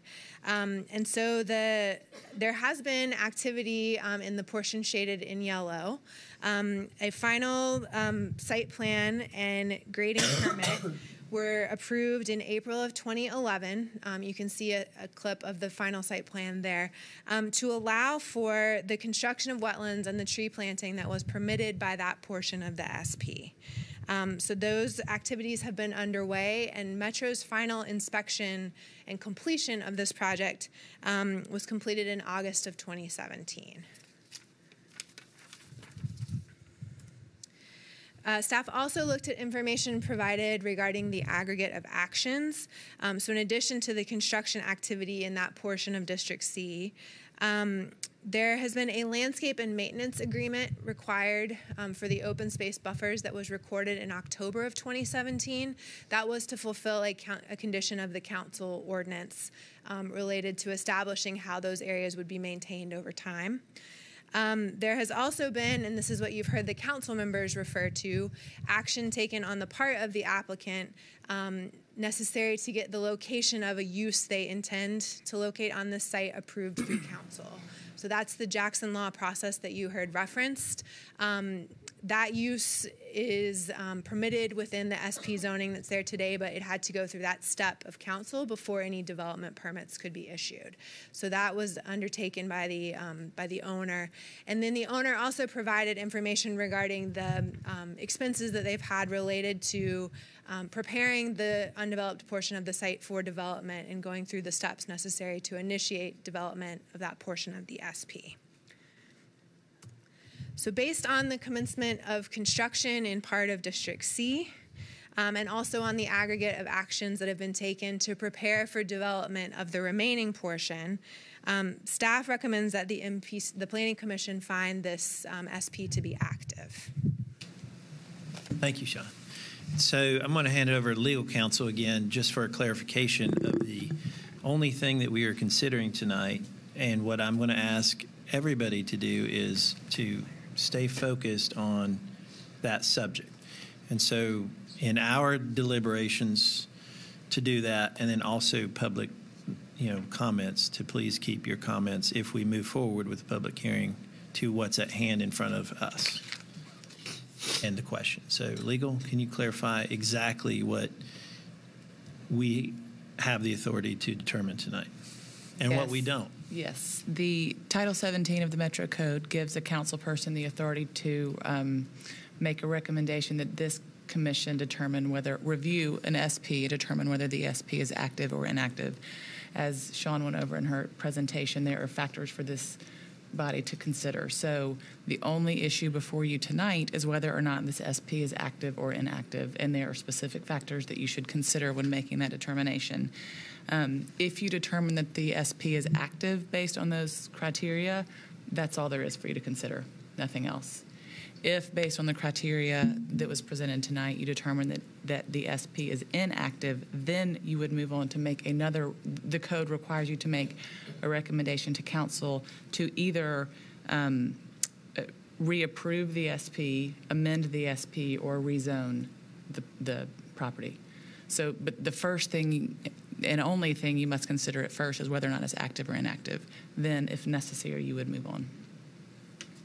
Okay.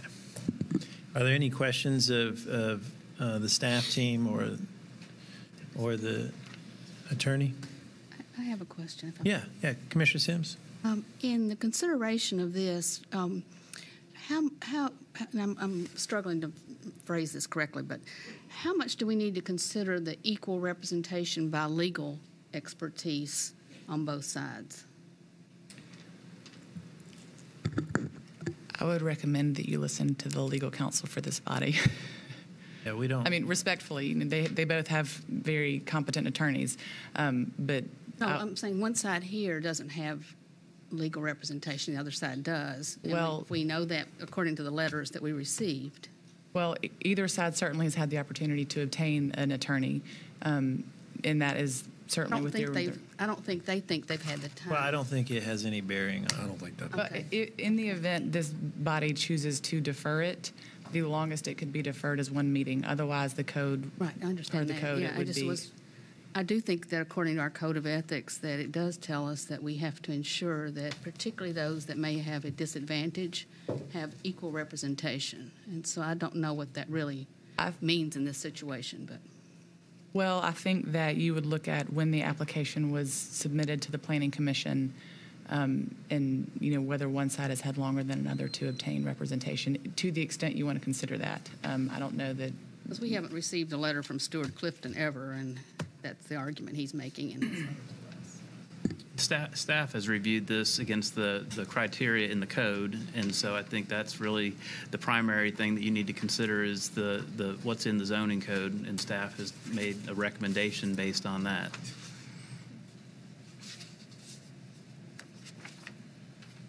And I'm trying to think back if that's a legal requirement of this body, and I don't. Did you state it's an ethical requirement, or what? Well, in our code of ethics for the Planning Association, it is, but it may not. So my question to our legal person was: is that a legal requirement that if one side has asked for legal representation but have not had the time to get it in place, is it our responsibility, even for one meeting? And that's all they're asking for, and this is according to the letters they've submitted. I do not think that is a legal requirement. I think the legal requirement before you tonight is to determine if you're going to consider it, whether it's active or inactive. If you wish to defer it so that they can obtain counsel, that is within that's your prerogative. But I don't think that there's a legal requirement that you defer it so they can get counsel, given that the application has been pending for a couple of months. So I do think there isn't, for me anyway, as a commissioner, an ethical issue, but I want to make sure it wasn't also a legal issue. Correct. Yeah. Good clarification. Commissioner Gobble? Anybody else have questions for the staff or legal counsel before we get into? Who filed the request to determine whether this was active or inactive? I believe Council Lady Hurt filed the request. A council member, which is The zoning code requires it, or says that any council member can file the application to have all or portion of an SP considered for the activity. And so if I understand this correctly, she's filed the request, and yet she's asking for a deferral. So I'm not sure I understand that situation. So, okay. Councilor, well, it was a question. So I'm okay. I don't need an explanation. Okay. No, Council Lady, if you would come up and you can give us the explanation, if you would like.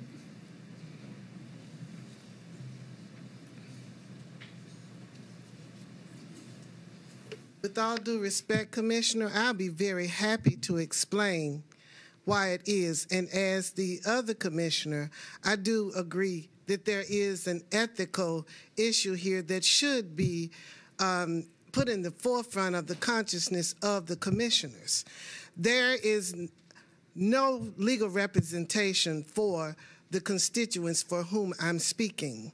And because they recently received a donation to be able to get some, I am asking respectfully that there be given a one-meeting deferral in order for the council to look over all of the documentations and adequately recommend and advise them in a proper way. Thank you, Council Lady. Thank you. I have a quick question. Yes, Commissioner Moore. Council Lady Hurt. Yes. Would you mind just telling us again what led you to file this request? Absolutely. Thank you very much. I lived in this community for about 15 years. I went to church in the community for over 30 years. And individuals who've reached out to me are people that helped raise me. They helped raise my children. And as I think about it, if it were 20 years ago, I'd be one of these individuals standing here because I have a concern in regards to the way things have been done. And because of that, and I would have been someone that had no voice and no one that had anyone that would speak for me. So as a person that has been elected to be the voice for those that live in this community, this county, then I feel obligated to make sure that those voices are heard. And that's what led me to do this. I also believe that there is a development that's taken place. And I think that it has been obvious that there has been a disparity when it comes to economic growth and development in this community. And I think that those people in that community have the right to be a part of the benefits that come with economic growth. And I think that inclusion has been lacking. And I'd like to see them included because they say if you're not at the table, you're on the menu. And I don't want them there. I want them to be heard. And I would hope that you all would as well. I know that I'm a council member at large, and I think that I share every council district in this city. I'm a co-council member with each district council member, just like I'm a co-creator with the Divine One. So I'm just asking you to give these people an opportunity to be heard and give it properly with some adequate counsel from a legal aspect. Thank you, Counselor. Appreciate it. This is the procedure. Oh, yeah, more questions. Absolutely. Just one. Commissioner Bishop. If we did make a decision to defer this, and if we did decide that the SP was inactive, does that mean that on November 8th, we would need to go through the whole process to rezone as well? The next step would be for a zone change application to be made, and it would go through the normal review process, 6-week review process, so it would not be on the next agenda. It would be somewhere down the line after the application were filed. So we would, Vice Chair. we would make a recommendation that. So if you determine that it's inactive and make a recommendation to rezone the property, You would have the time to then determine. a zone change application would be filed at some point after that, and it would go through the normal review process with public hearing notices being sent out and staff report, and it would go to the commission and then to the council. So it would just be like any other zone change at that point.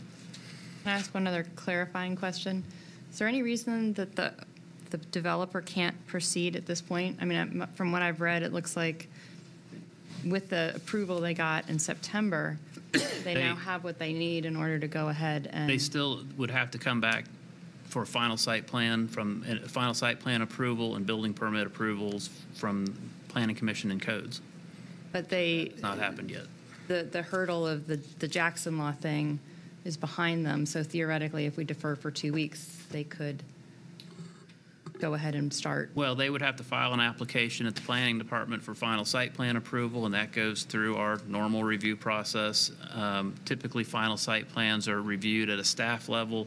If they are consistent with the preliminary SP, they don't come in front of the Planning Commission for a public hearing, but we review it against the standards of the SP and write an approval letter for the final site plan, and then after that is approved, then they file their application at codes for permits, and they would have to get approval from codes for permits as well. Are there any other questions on the deferral? And so let me explain kind of where we are procedurally, and legal can tell me if I'm completely wrong or out of order. But this is a proper item put before on our agenda. Agenda was adopted, and so we would have to have, in order to defer it, we have to have a motion to defer, or else we have to hear it. So this is just to be clear and be fair. Is there any other discussion before we go into the public hearing, or you will have to make a motion to defer if you want to do that? Is there any other questions on a deferral?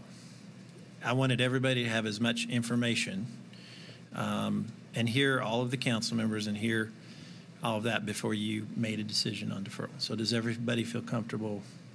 Any other questions on the deferral or hearing it tonight? Because if you want to make a motion on deferral, you have to make a motion if we want to do that, if the commission wants to do that. I was just that would need to happen now, or? It would have to, yeah, now, or otherwise we have to hear it, because it's a properly placed item on our agenda. And also notice for public hearing. Yeah, we could. Yeah. You could defer it after that. You could ask for a deferral now. It took a lot of work for people to get here. Do we? Well, that's why I'm asking for a deferral now, because I think that if we hear it and then everybody speaks, we're going to be here for at least a long time. Now, I will tell you there was a request, I forgot to mention this, there was a request of the executive director and myself to limit the debate. But personally, I felt like that was not appropriate, that we need to hear it out, and whoever wanted to speak should speak. And so I was just going to say, I think if we're going to hear it, I think we either should make a decision about deferral, because the reason for deferral is that they would like 2 weeks to get counsel, and at that point they would want to share whatever. So if we're going to defer it, it's for a reason, and I would rather wait and have the whole hearing. And I would like to just say one more time that the first two codes of our code of ethics says that we first and foremost need to recognize the rights of citizens to participate, and secondly, to strive to give citizens, including those who lack formal organization or influence, full, clear, accurate information and representation on planning issues and the opportunity to have a meaningful role in the development of plans and programs. Now, is that from the planning? American Planning Association Code of Ethics for Commissioners. Okay. I just want to clarify. And all they're asking is time to get their own counsel. So I don't know what the big deal So is. so you as a commissioner have the right to make a motion to defer. I make a motion that we defer the decision about this SP being active for one meeting. So that's a proper motion and a proper second. Now we're in discussion about that deferral motion. So how about we just, you want any discussion? Yeah. Commissioner Michelle? I did just want to say that it seems to me that the way this commission has worked, we've never hesitated to defer when we think that someone else needs to be heard. I understand the good reasons for the other councilmen to want to go ahead and act, and I understand why they would want to get this off their plate and off their backs, and that makes sense to me, but I feel for consistency's sake, we have never been shy about deferring. Any other discussion? Commissioner Haynes? Can I counter that slightly in that we have a situation where the district council person has said he doesn't want it deferred and it's in his district? So I think we have to weigh that in this particular situation. So, I was just going to say, I thought about that too, but because Council Lady Hurt was the actual requester, that's what kind of swayed me in the other direction, because she requested and we wouldn't be here had she not. So, any other discussion? We have in the past, even this year actually, we have had council members that submitted legislation that got into other districts' business. So it looks like it's the shape of this council to look at the county limit, district limits as more like a blurry thing. I mean, I hope that I never have anybody come to my district and I want to overrule anything I do. But, I mean, I have the greatest trust on Councilmember Hastings, and so this is not a comment on his performance, but it just has been something I have seen even recently with the soccer stadium. So I feel that the staff has made a good case for this SP, but I think because of the magnitude of this, I wouldn't be comfortable voting tonight without them being able to talk to a lawyer that can counter the capacity of Mr. White and Dale, which are really great lawyers, and make a good argument. So I think just for the sake of fairness, I think it wouldn't hurt me. I wouldn't feel bad about voting for that deferral. But I also want to tell the people that are here today that the staff has made a really good case from my point of view, and it'll be very hard to vote against the staff recommendation. Any good comments? So if we're going to discuss a deferral, do we need to include Councilman Hastings and his calendar in this discussion? And instead of one meeting, we consider two meetings so that he can be, you can't do two. Can't do two. It's got to be decided by November 8th. If I may, maybe we can invite Councilman Hastings to make his case today and just do a partial opening of the hearing. And maybe, I mean, that's your prerogative. Well, I think if we open the public hearing, and we'd have to follow our normal procedure. I would not feel, I don't think it would be fair just to have one side of the issue that we hear. We would have to hear the entire public hearing. I think that that's the only fair way to do it. So that's mine. So we have a proper motion. So yes, we're properly discussing the deferral. So is there any other discussion or questions on the deferral?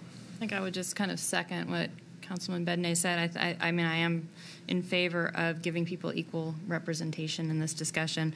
That said, I think the case submitted by staff or provided by staff is pretty clear, and given the narrow focus of this review, unfortunately, like the last case, I'm not sure that the outcome is going to be any different in 2 weeks.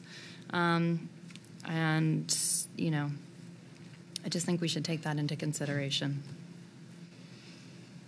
One more time. Any other discussion? Okay, so procedurally, it's been a proper motion and seconded for a one-meeting deferral, which is all that we're allowed according to the staff team and the attorney. So it's a proper motion. Seeing no other discussion, all in favor of deferral, say aye. Aye. Aye. Oppose? 2 noes.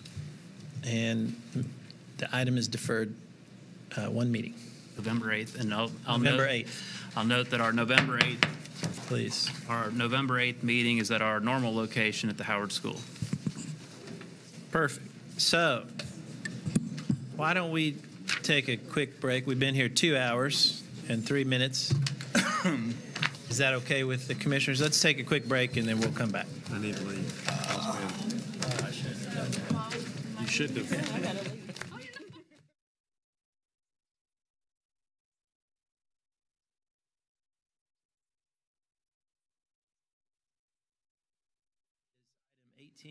And then item 19. So we are on item 18. Commissioners, y'all ready?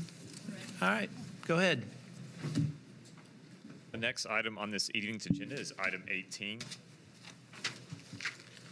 This is a request to rezone from R10 to RS10 for various properties located on General Hood Trail, Robin Road, and Winston Place, south of Woodmont Boulevard.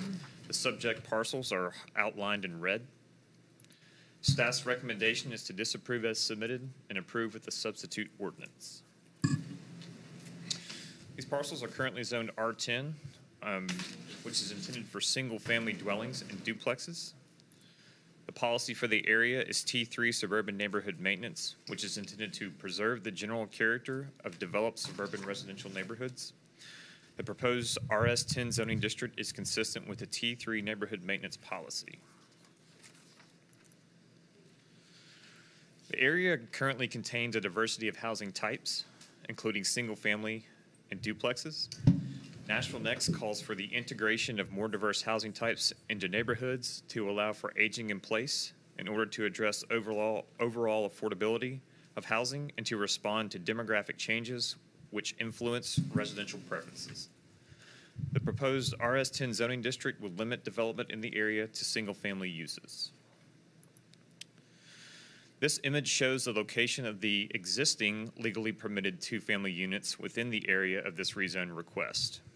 The existing legally permitted two-family units represent approximately 28.5% of the total number of lots within the area of this request.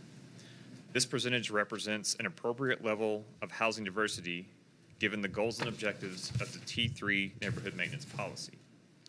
Retaining the R10 zoning on the parcels that are legally permitted for two-family structures would allow this area to provide for housing diversity for the future. In conclusion, staff's recommendation is to disapprove as submitted and approve with a substitute ordinance. Thank you. Without objection, we'll open this item for public hearing. The applicant have 10 minutes to speak. Hold on, are you guys the applicant? No, applicants, Russ Poole.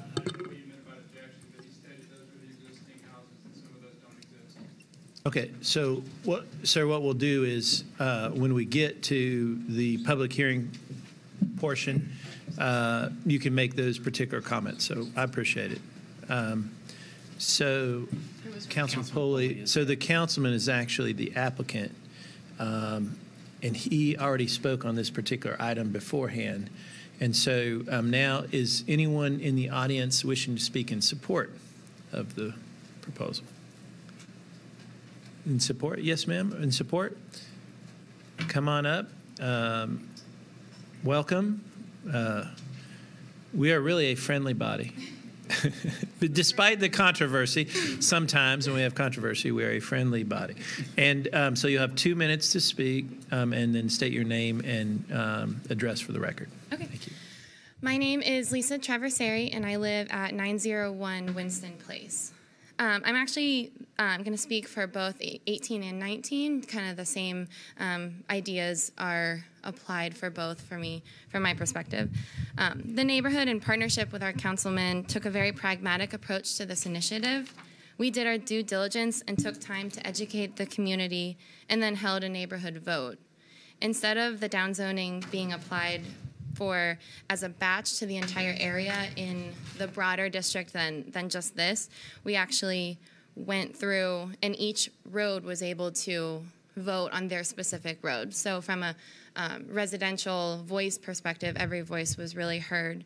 And you were really voting on your street, not your other street or this other street. It's the place where you lived. The streets addressed in this current application overwhelmingly voted in favor of the downzone. Additionally, I support the downzoning of Winston Place because I'm concerned with creating an area of sensitive development, giving consideration to the fact that there have already been parcels that have been developed to address density issues. I do think that now is the right time to downzone. Thank you. Appreciate you coming down. Anyone else wishing to speak in support? In support, sir? Come on up. Welcome. We appreciate you coming down. I'm Rick Beasley from 3507 General Hood Trail, and I hope I've understood correctly. I'm in support of the downzoning, not necessarily in support of disapproving the downzoning, which is... Okay, so Bob, why don't you clarify what we're doing? This is a request to rezone from R to RS zoning. Staff is recommending disapproval as the bill was filed at council, but with the modifications that are outlined in the staff report, staff would recommend approval with that substitute ordinance. So there's a few parcels that we're recommending that already have duplexes on them be removed. And so with the removal of the lots that already have duplexes, either permitted or built, because there's one on a corner that I think it may have just started construction, but it's already permitted. So we're recommending that those parcels that are hatched be removed, and with that, we recommend approval.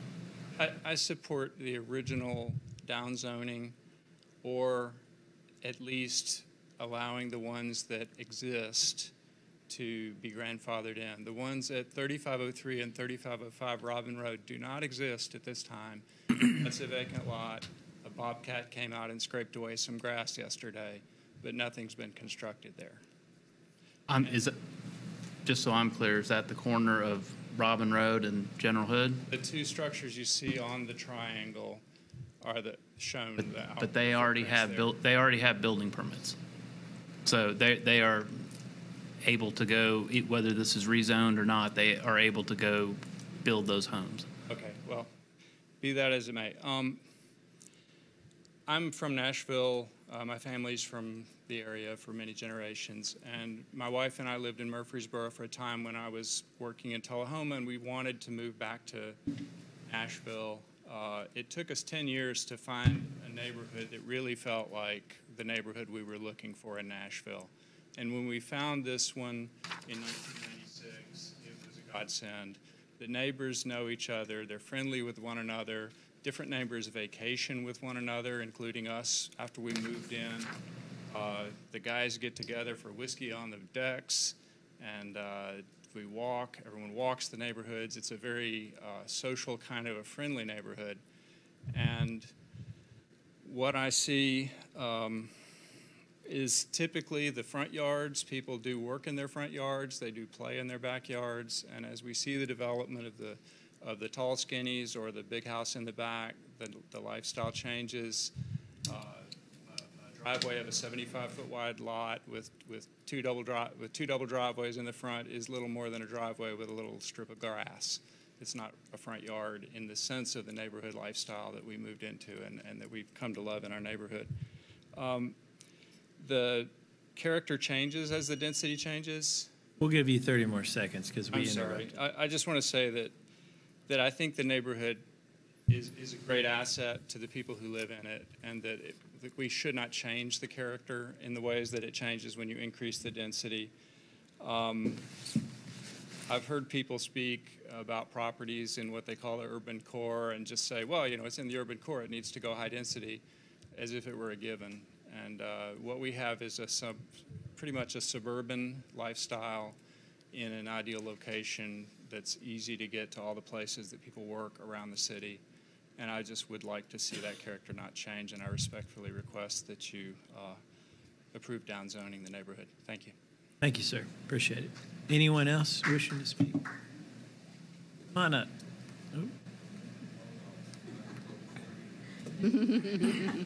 I'm Barbara Cully. My husband and I live at 905. We've been there since 1972.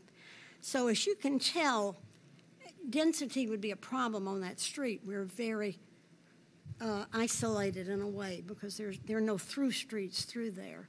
So you don't need to hear all the arguments that the old lady makes about keeping less density in the neighborhood. You know all those arguments. So we are certainly for the downzoning to RS, 10. You do have one mistake up there. You do not have 901 as a duplex, and it is a duplex. That's you, isn't it? We'll have, there's one that appears to be a duplex on the ground, but we found no record of there ever having a duplex permitted. I mean, I'm very familiar with this neighborhood. I don't know how to point to it because I don't have a pointer, but if Patrick can point to it, there's one that appears to be a duplex, but there's no record of that at codes that it was ever permitted that way. Yeah.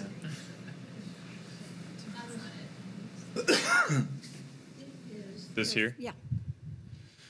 We did not find a duplex that was legally permitted. That may have predated any sort of regulations, but the general land use layer in our GIS did not indicate that was being used as a duplex.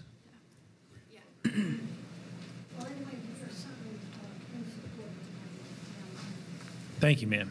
Appreciate you coming down. Anyone else wishing to speak in favor? Come on up, sir. Yeah, come on up. The property that we mentioned earlier, Rick mentioned on General Hood and Robin, what is the duration of a permit? How long can that last before it expires for a building permit? I don't know the answer to that. So we've been looking at a vacant lot for how long? 6 months.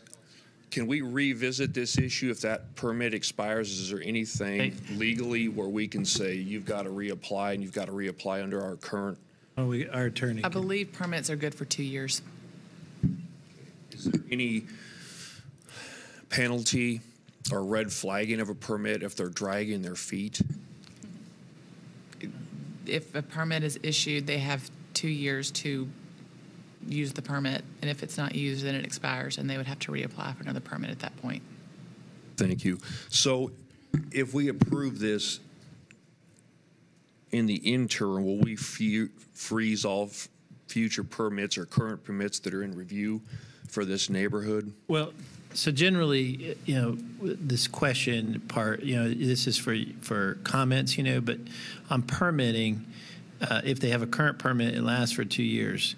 If once this passes, they'll not be able to acquire a permit to do duplexes. My concern, yes, I understand that. My concern is between now and when this passes, how long does that take before it's on record? Well, there's another legal obligation on that. Once the Planning Commission makes a decision, if the Planning Commission makes a decision today and if it's passed first reading at council, then there's a legal doctrine that Emily may speak to that's pending legislation that they're not allowed to get a permit that's contrary to the zone change that is before the commission. And we can answer these But particular. that doesn't go into effect until the commission acts. I just have one more comment. Not a question. I'm sorry.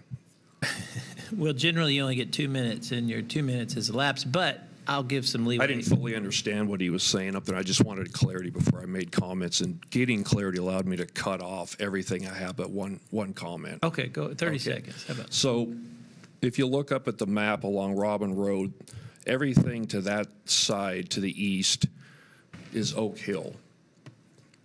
And I would just ask the planners, and particularly Patrick, that they would, I don't understand how these zoning requirements that came into effect when Metro came into effect in 1974 are still active. We have complaints like this, and I have 2 properties. We complain all the time. We still have the same outdated requirements. I just want to say this as my last comment, that Oak Hill, their requirements, maximum height 2.5 stories or 32 feet, not 3 stories. The side setback is 10 feet, not 5 feet like Metro's. Plus, Metro's code allows them to build a bay window. So on my property line, I'm 8 inches from her doing her dishes. Rear setback's 20, front setback is 20, minimum front lot is 50, and our maximum lot depth width ratio is 4:1. Thank you, sir. We appreciate it. And just for clarity, we can, I think there's, if you talk to a planner, we can address some of those particular issues with you, okay? I get what you're saying, so it will get. All right, well, after this, I'm going to come and talk to you, and we'll get it straightened out. Thank you. All right. Anyone else wishing to speak in support?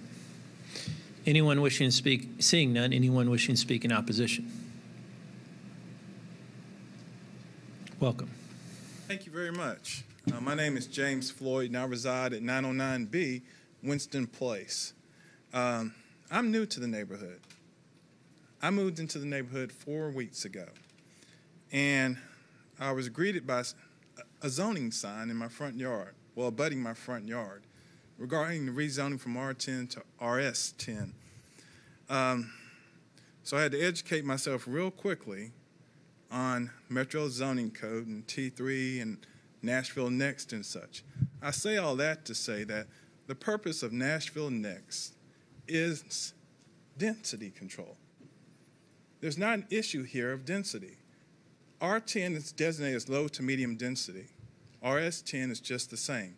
So why are we downzoning from R10 to RS10?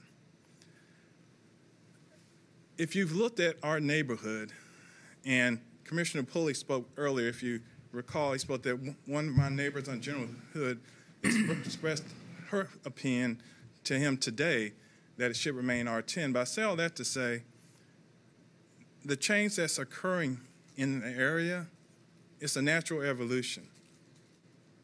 What we're looking at is preventing that natural evolution. None of the homes that have come up, and I live in one of those homes, are a detriment to the neighborhood. I've walked the neighborhood repeatedly with my family, and I go out in my yard and take care of my yard. This is not a situation where the density is going to have a negative impact. If you look at the other areas with, well, this is really on item 19. I'll talk about that later, but, you know, I looked at our property, the area that's going to be rezoned, and this year alone, there were 2 properties that had property standard violations. I say that merely as the upkeep in the area, and if you could humor me and allow me to 30 seconds. I'll be quick. I gave everybody else. It's not a situation where there's a standard of character or upkeep in the neighborhood that will be negatively impacted. These homes in our neighborhood are not of historical significance. This is not a situation where they're tearing down historical homes and putting in place modern, tall, 3-story skinnies.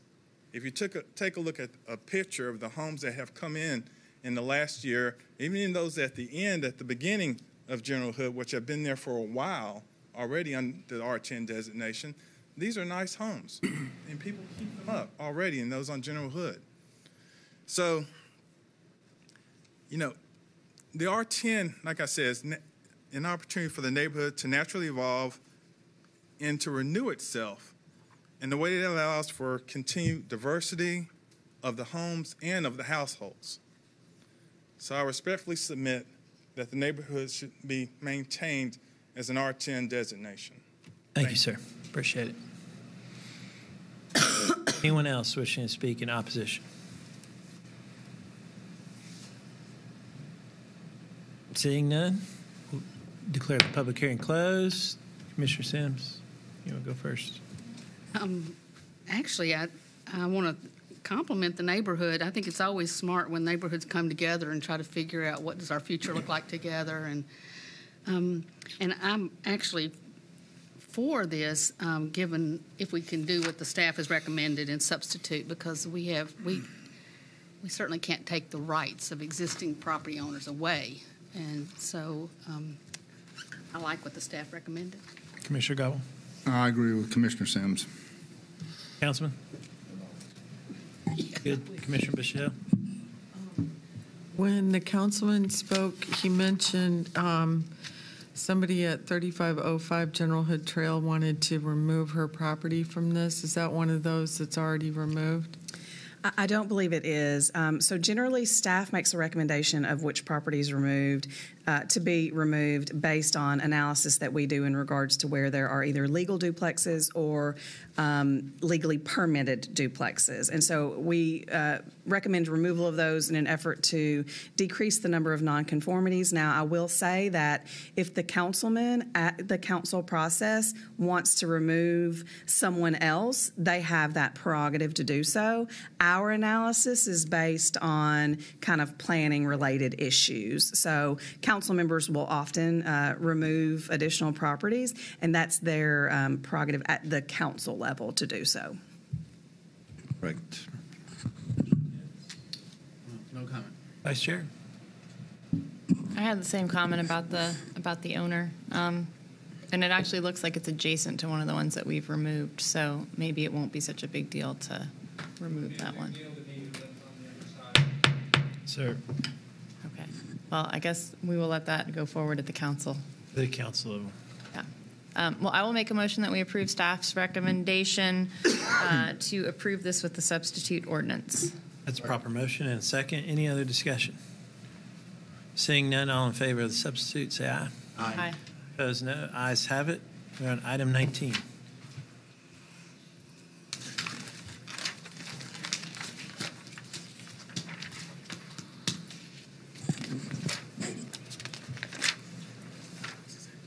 Next item on this evening's agenda is item 19.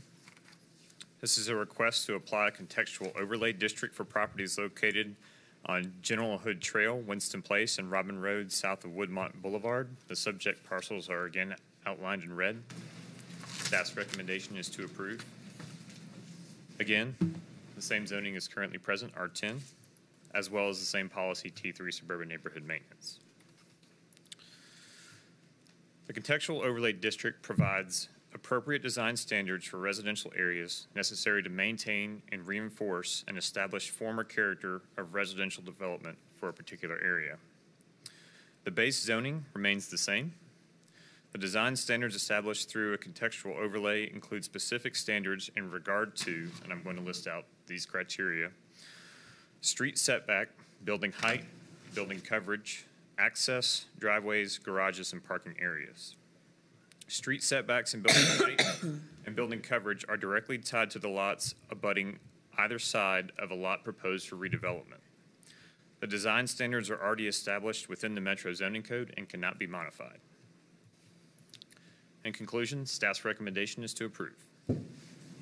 Thank you, sir. We'll open this item, without objection, we'll open this item for public hearing. And the applicant is the councilman, so we'll go right to, is there anyone wishing to speak in support? We're going to hold to our 2 minutes if everybody does speak. All right. Seeing none, anyone wishing to speak in opposition? Seeing none, I declare the public hearing closed. And how about we start over here? Commissioner Tibbs, you want to go first? And the contextual overlay will be for even the homes that are included, that were excluded in the last one? That's correct. Contextual overlays, per the code, have to include a complete block. And so you can't opt out of a contextual overlay in the same way that you may a downzoning. And so the contextual overlay would apply to all. A contextual overlay isn't necessarily in regards to use. It's more about bulk standards and placement on the lot, massing, those sorts of things. And so it would apply to all of the properties. Commissioner Michelle. No comment. Councilman? No comment. Commissioner Gobble? Just a quick question. Who administers this contextual overlay? Who determines that? So the contextual overlay is administered through the codes department at the time that a building permit is issued. The codes examiners are reviewing these standards with the issuance of building permits. I mean, it seems reasonable to me. This may be the easiest contextual overlay in the history of the city. Vice Chair. I have no comments. I will make a motion that we approve staff recommendation. That's a proper motion. Is there a second? Second. Any other discussion? Seeing none, all in favor of the staff recommendation for support approval, say aye. Aye. Aye. Ayes have it, and it is passed. We are on to, let's see here. Historic, Commissioner Tip, no report. Parks, Mr. Haynes is left. I talked to the Vice Chair, we don't have an executive committee report, but we are trying to get another workshop. I promised Kelly that I'd give her my schedule. I've had a little transition in my job, so I apologize. So thank you for that. And then, Councilman, do you have anything from the council? Well, if I may, it's mostly about something that I'm doing that may impact the city, but it's personal. I'm working on fine-tuning kennels and boarding places for dogs. And so anybody listening that is interested in providing feedback on the subject, I encourage you to email me to the council or call me. My number is 615-829-6226. So transparent. Thank you. I appreciate that. Anything else? You good? All right. And Bob, a report, director's report? I just want to wish Emily luck at Codes. This is her last meeting. Yeah, Emily is leaving us. Appreciate all your support. Go work with another board, the BZA, so that will be interesting. I will So we appreciate your service, Emily, and your legal assistance has been very helpful. I appreciate it, and y'all were one of my, as I weighed the pros and cons, planning was one of the drawbacks of leaving, so I will miss y'all. Well, that concludes our business. Is there a motion to adjourn? We're adjourned. Bob, let's go. Oh, good job. All right.